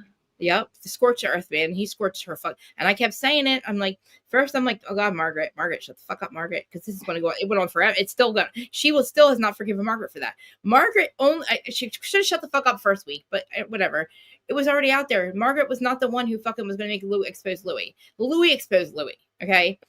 We were like, oh, okay, naked on a beach. Okay, well, I'll forgive him. Okay, Teresa. Okay. He's like, you can come hang out, you know, and he was doing like, they were all good for a little while. That was not a fucking like, Teresa thinks that like Joey and Melissa started to talk shit on Megan and fighting with Louis. And that's why Louis is fighting with everybody. And that didn't happen. You said, tell everybody I don't want them to talk about Louis. Okay. Like we said, shut the fuck up, Marge. All Melissa said was Teresa doesn't want to talk about Louis. And I like make the same face like me go, oh yeah, we're talking about Louis. Okay. And she gets mad about that. Oh, how dare you talk shit on Louis? I told you don't say shit like that. I never watched the show. And now I watched it back and I saw all the time to talk shit on me. You never watched the show, Teresa? You used to have to do a blog, remember? She used to have the blog after the show was over in the very fucking beginning. Okay. Mm-hmm. The fact that she said she never watched the show, really? So you don't support the fucking housewife? Like it's just crazy to me when she says that. Like what the fuck do you mean you don't watch the show? And then you watched it back and you saw everything your brother said about you. Did you see everything you did? Did you watch you too?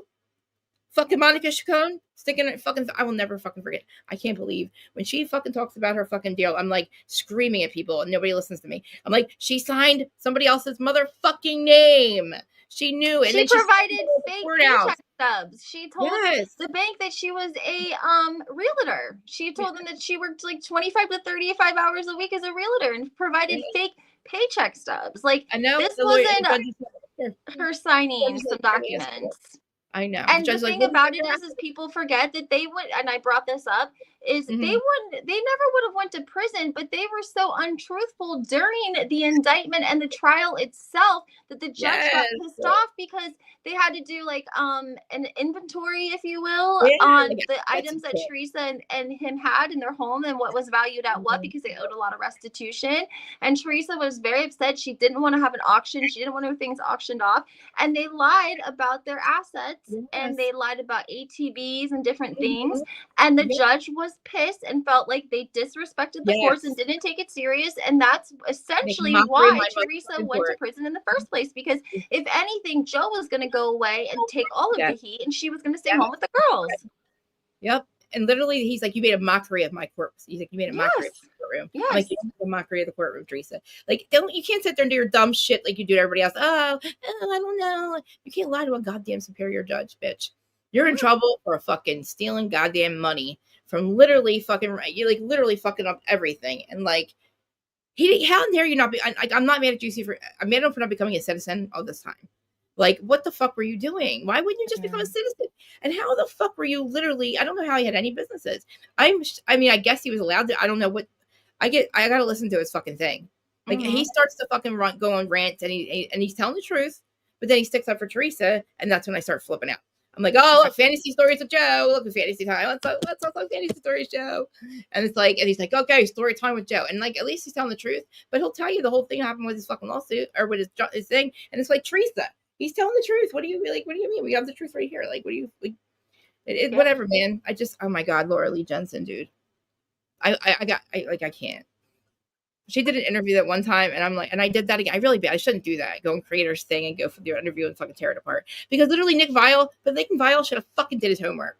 If he did, he didn't fucking push hard enough because she lied the entire way through it. And he's a really good podcast. Like, he has good, not a good podcaster. He sucks, but like his fucking his interviews are amazing. He's got all the housewives on there. Yeah, I know. That's what it was a huge disappointment. I felt like he didn't either do his research or he didn't care enough to push against it. Yeah, maybe. I don't know. I think maybe get in the weeds with her because you'd have to, there's so much to every lie. Like, there's so much behind it that he's probably like, I can't even fucking, I'm not even gonna bother because there's just so much. Like, and everybody's like, oh, well, let's just watch the show and just base it off the show. You can't, because they fucking broke the fourth wall, and they made the fucking bloggers about the show and the bloggers together. They brought us into it, and now we're the toxic bloggers. Bitch, we keep your asses relevant during fucking, oh my God, we keep them relevant all year round. We do stupid bitches. Stop calling us toxic bloggers. I'm so fucking mad about that. That makes me so mad. When fucking OC did it, I'm like, say their names. Like, we keep you relevant. We are your news source. What the fuck are you doing?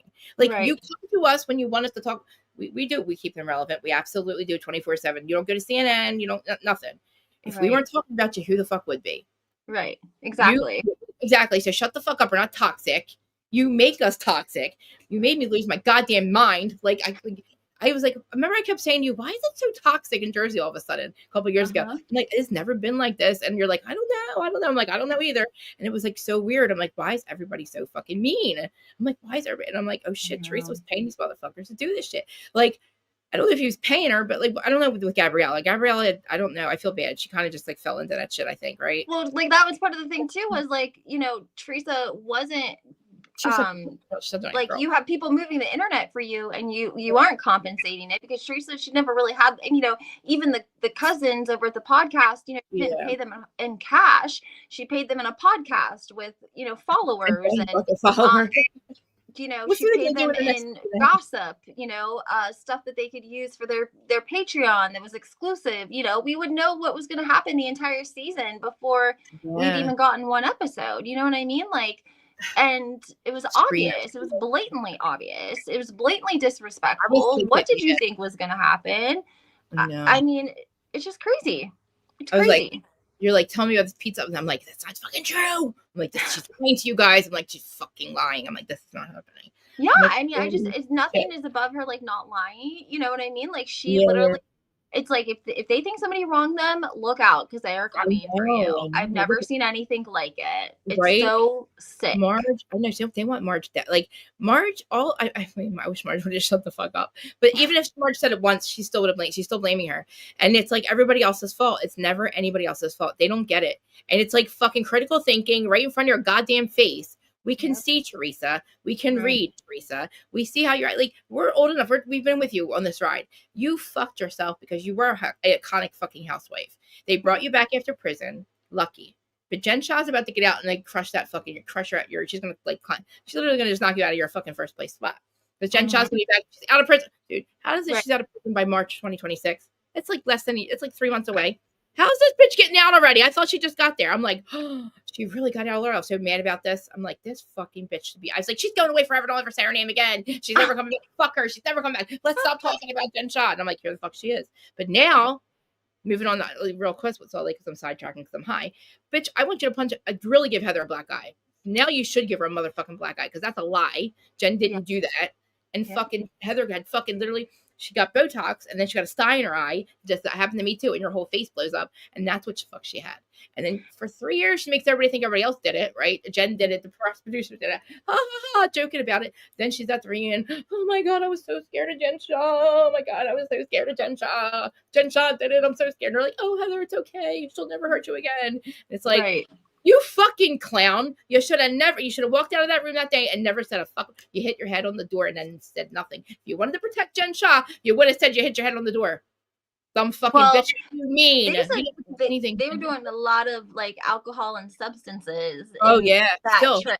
Like all day the mushrooms and the skiing and the drinking too. All day long. 5 a.m, we're watching them fucking drink and do slopes all day long. And okay, great, you're on vacation, have fun, do some drugs. I don't go right. I don't care about people doing drugs. Do them all motherfucking day long. Don't lie, steal, act like a scumbag, make it society's problem. Don't go to fucking like if you can keep it, you're fucking like literally just be responsible. But you can't. Right. It's not a sustainable lifestyle. And Heather fucking it showed on Heather because she started to fucking really act like a maniac, and I don't think she should still be there. I think she should fucking go. I think that she protected a fucking criminal. But look, I'm ready to fucking wave the white flag with Jen because I'm gonna be so fucking mad. If I don't, it's gonna be like a Teresa and Louis thing where I'm not gonna be able to fucking like stand it. I have to like forgive her because if not, I'm gonna fucking lose my mind because you're guilty. You're guilty. You're guilty. Guilty. You robbed your fucking aunt had no legs. The hospital aunt still had no legs. That's the lady she robbed her too. So you're a bad fucking person, and I don't think you're going back to Bravo. But I mean, still punch Heather in the face for me because really give her a black eye. You want to tell everybody you give you a black eye? I'll give you a fucking black eye. Because Jen's like, I'm not going to get out early because of her. Dana's like, oh, Dana was talking to her from prison. So Dana, because we knew they had to cease and desist. Like Bravo knew who Monica was. And like, and Monica, I love Monica. I want Monica to come back. I want her to come back. But I'm so mad about it. I'm never going to get over Monica. I love Monica. She was the best fucking housewife. She had her own fucking bag of shit. She came with her own bag of shit. Where we didn't have to fucking fight with anybody else. She tried to get along. They fucking snowed her, gaslit her. They told her, don't talk about the fucking cease and desist. Don't say that you're fucking whatever the fuck. I can't even say the name of the account. I used to fucking wake up and scream it in my nightmares. Reality Von T. Yes. Oh my God. I used to wake up and go, Von T's. No, it was like haunting because I'm like, Dana, tell me who the fuck it is. Like, who is running that account? There's another one that she thinks is Lisa, but I don't know for sure. I'll find out, but I don't know. Dana won't tell me shit anymore. I don't know why, what the fuck I did. But anyway. Like fucking Jen Shah's getting out and Monica's not gonna fucking Monica's gone. I don't know where Monica is. Monica's gone. She had her own bag of shit. She didn't have to fight with anybody. She did. She said that she heard rumors that Andy Cohen says Jen Shah's never coming back. I saw a clip of him say that. But then somebody said that like there was rumors that they were like waiting they were gonna bring Monica back when they brought Jen Shah back. That's why they hadn't brought her back yet. I don't know if that's true or not, but that is, of course, plausible. And let's not forget that Heather also put it in her book that Sharif was cheating on Jen Shah and that he made out with Monica or something like that. Which to put in a fucking book was ballsy and dirty, if you ask me. Yep. I totally forgot about that. You're right. And that shows the real Heather. That's the real Heather. I know. Heather doesn't fucking take accountability for anything. Notice that when her friends try to talk to her, they try to have a lunch with her and like try to get her to say something like they're sorry. Like fucking Brahma was like, oh shit, bitches. She's like, she's never gonna fuck. She doesn't. She did it with Whitney. What the fuck? Whitney. Every time she would hurt Whitney would say something to her. Whitney would lose her mind. She's like, "But you did this to me," and then Heather would be like, "But you did this and you did that." And it's like, "But you," she makes you fucking feel like it's your fault. I was watching her at lunch with Bro, and I'm like, "Oh my god, she's not. Wow, she's not just fucking Whitney. She don't take accountability for nothing." And she was like, Bro was like, "Fuck this. Like, I just got to fucking get along with this one." Because if not, she'll make it hard on you. And like, really, Heather, what the fuck? Listen, you would be amazing if you would just shut the fuck up and take accountability and stop fucking telling everybody that, like, you're still with Monica. Now you're getting 30 grand out of her because now you made her pay her court costs over a $3,000 lip fucking injection. The bitch got fucking divorced, 4 kids. Jen Shah didn't pay her. She's a fucking thinking she's going to get paid by Jen Shah as her assistant. Jen Shah fucks her over. And then everybody gets mad at Monica because Monica tries to give the bitch back. And fucking, if you asked me to be a witness, I don't think I would say yes. But I mean, if you'd have to really subpoena me to go to court to be a witness for anything like that, I don't snitch. But I mean, like, that wasn't the case. Monica didn't go to the feds. Monica was literally fucking just literally trying to expose Jen like fucking the bitch that she was, the fucking guilty one that she was. She literally did not pay her. She tried to get her to commit fucking fraud.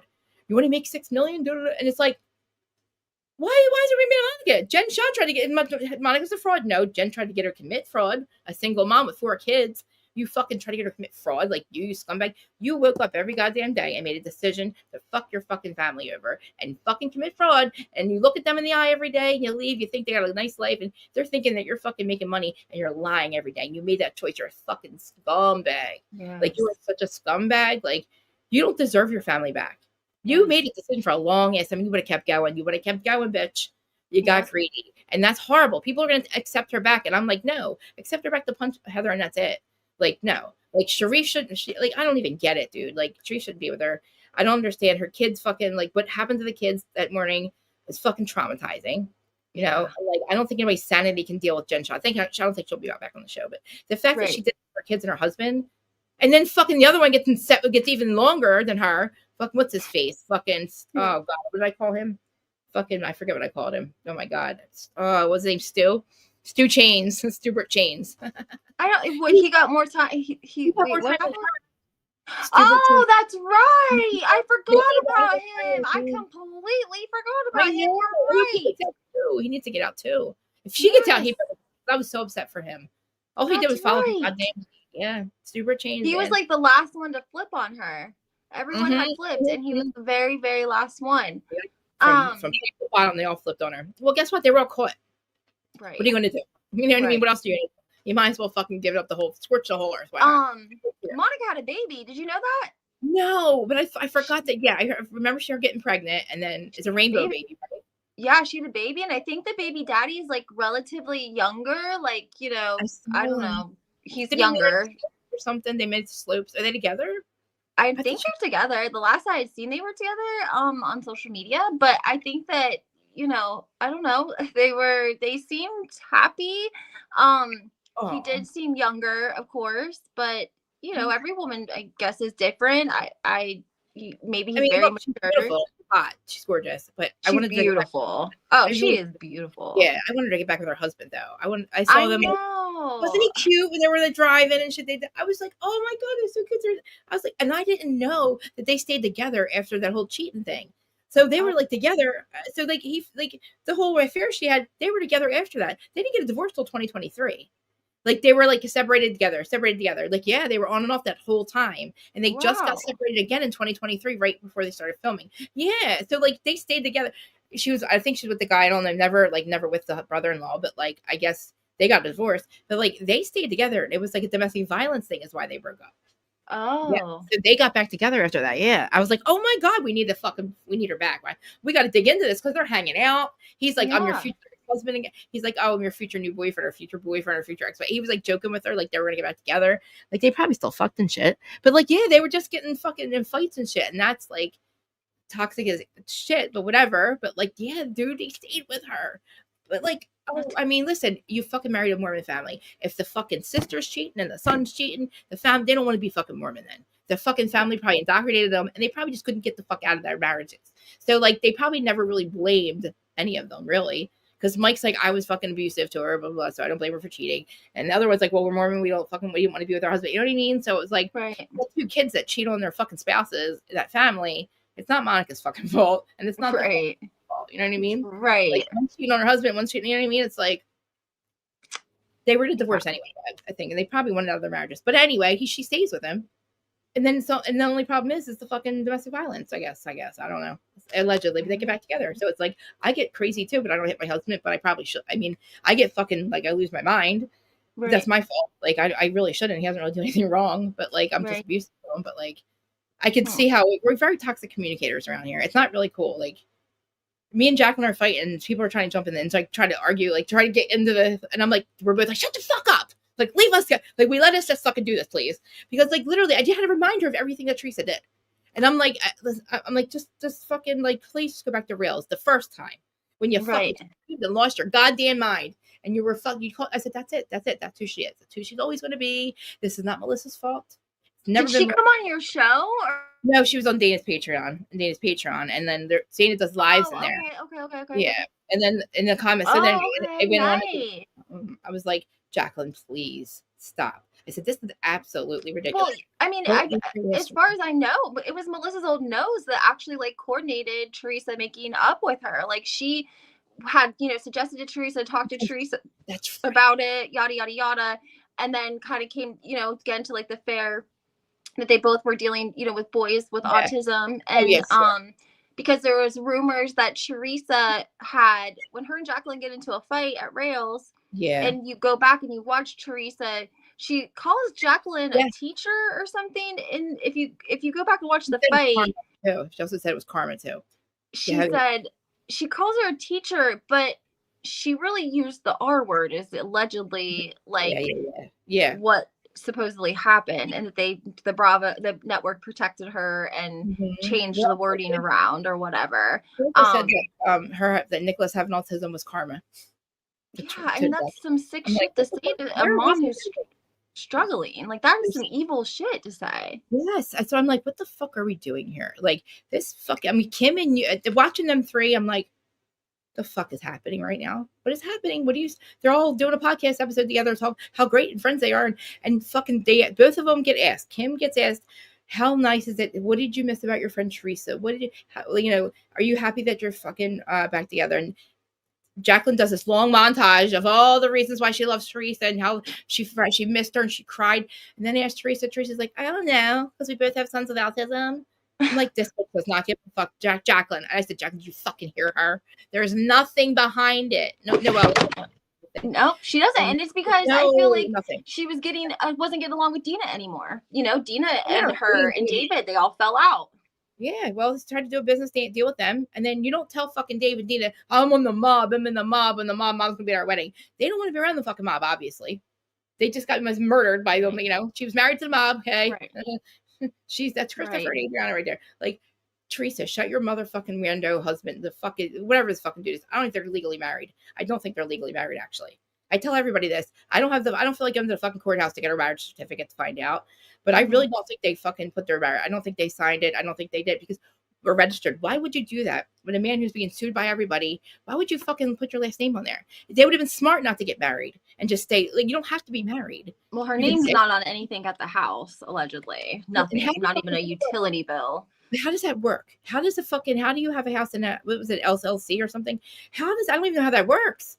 How does that work? Like, and it's mortgaged to max right now. So like the mortgage on it's like, I think 900 is one of them. And like, it's crazy. Who did a really good deep dive into that house when they purchased it was actually Dana Wilkie. She was the one that turned me on to the idea that he had a business partner that was getting divorced, and the business partner wanted to hide some of his assets from the divorce and having to split them with his wife. So what's a safe investment? Real estate. Gave Louis a couple million for the house there in Jersey. Yeah, that's allegedly how he was able to even get that house. But I know for a fact that she, her name for her own protection wasn't on anything. Well, you know what? She's going to have nothing. She's going to have nothing. Every dime she gets is gone to him. She's been working and doing these stupid reality shows. I don't think there's any left to do. She left Special Forces. How dare her leave Special Forces? I can't believe. I have not even watched it yet, but I heard she left Gia high and dry. Yeah, that's what I heard. And I'm like, wow, you just said to Nick Viall, oh, yeah, I loved it. We were so much closer. Oh, blah, blah, blah. I was like, oh, she must have made it to the end. Good for her. I'm like, I want to see her have a deep conversation with Gia. I doubt it. There's no conversation. Me and Gia talked about stuff. Did you tell her stop disrespecting your fucking brother, her uncle? Did you tell her that? Did you tell her stop running her fucking mouth about shit that she knows nothing about? Stop talking shit on your aunt. Like, who the fuck do you think you are? It's not cool. It's not cute. You're an influencer. Big fucking deal. You should have went to law school, but you can't get in. So, Right. so you should have went. I mean, little juicy. I don't know how he even lets this motherfucker around his kids. I know. I think that he's stuck. He doesn't have a choice. He's not in the U.S., so he can't. You know what I mean? He didn't leave her high and dry. Just because he got deported doesn't mean he stopped paying for shit. He fucking gave her money. He paid for their fucking school. How dare her say that fucking Louis did it? Louis and me paid for schooling. What did he do? Hand you your pocketbook? What did he do? What did you sign your? Like, he handed your pocketbook? Is that how he helped you? He has no money. Juicy did not fucking. He didn't. Oh my god, dude. I know. She fucking still had money coming in because Juicy fucking filmed with her brother when she was in jail. And then when he went away, of course you didn't make money in prison either, bitch. So what the fuck?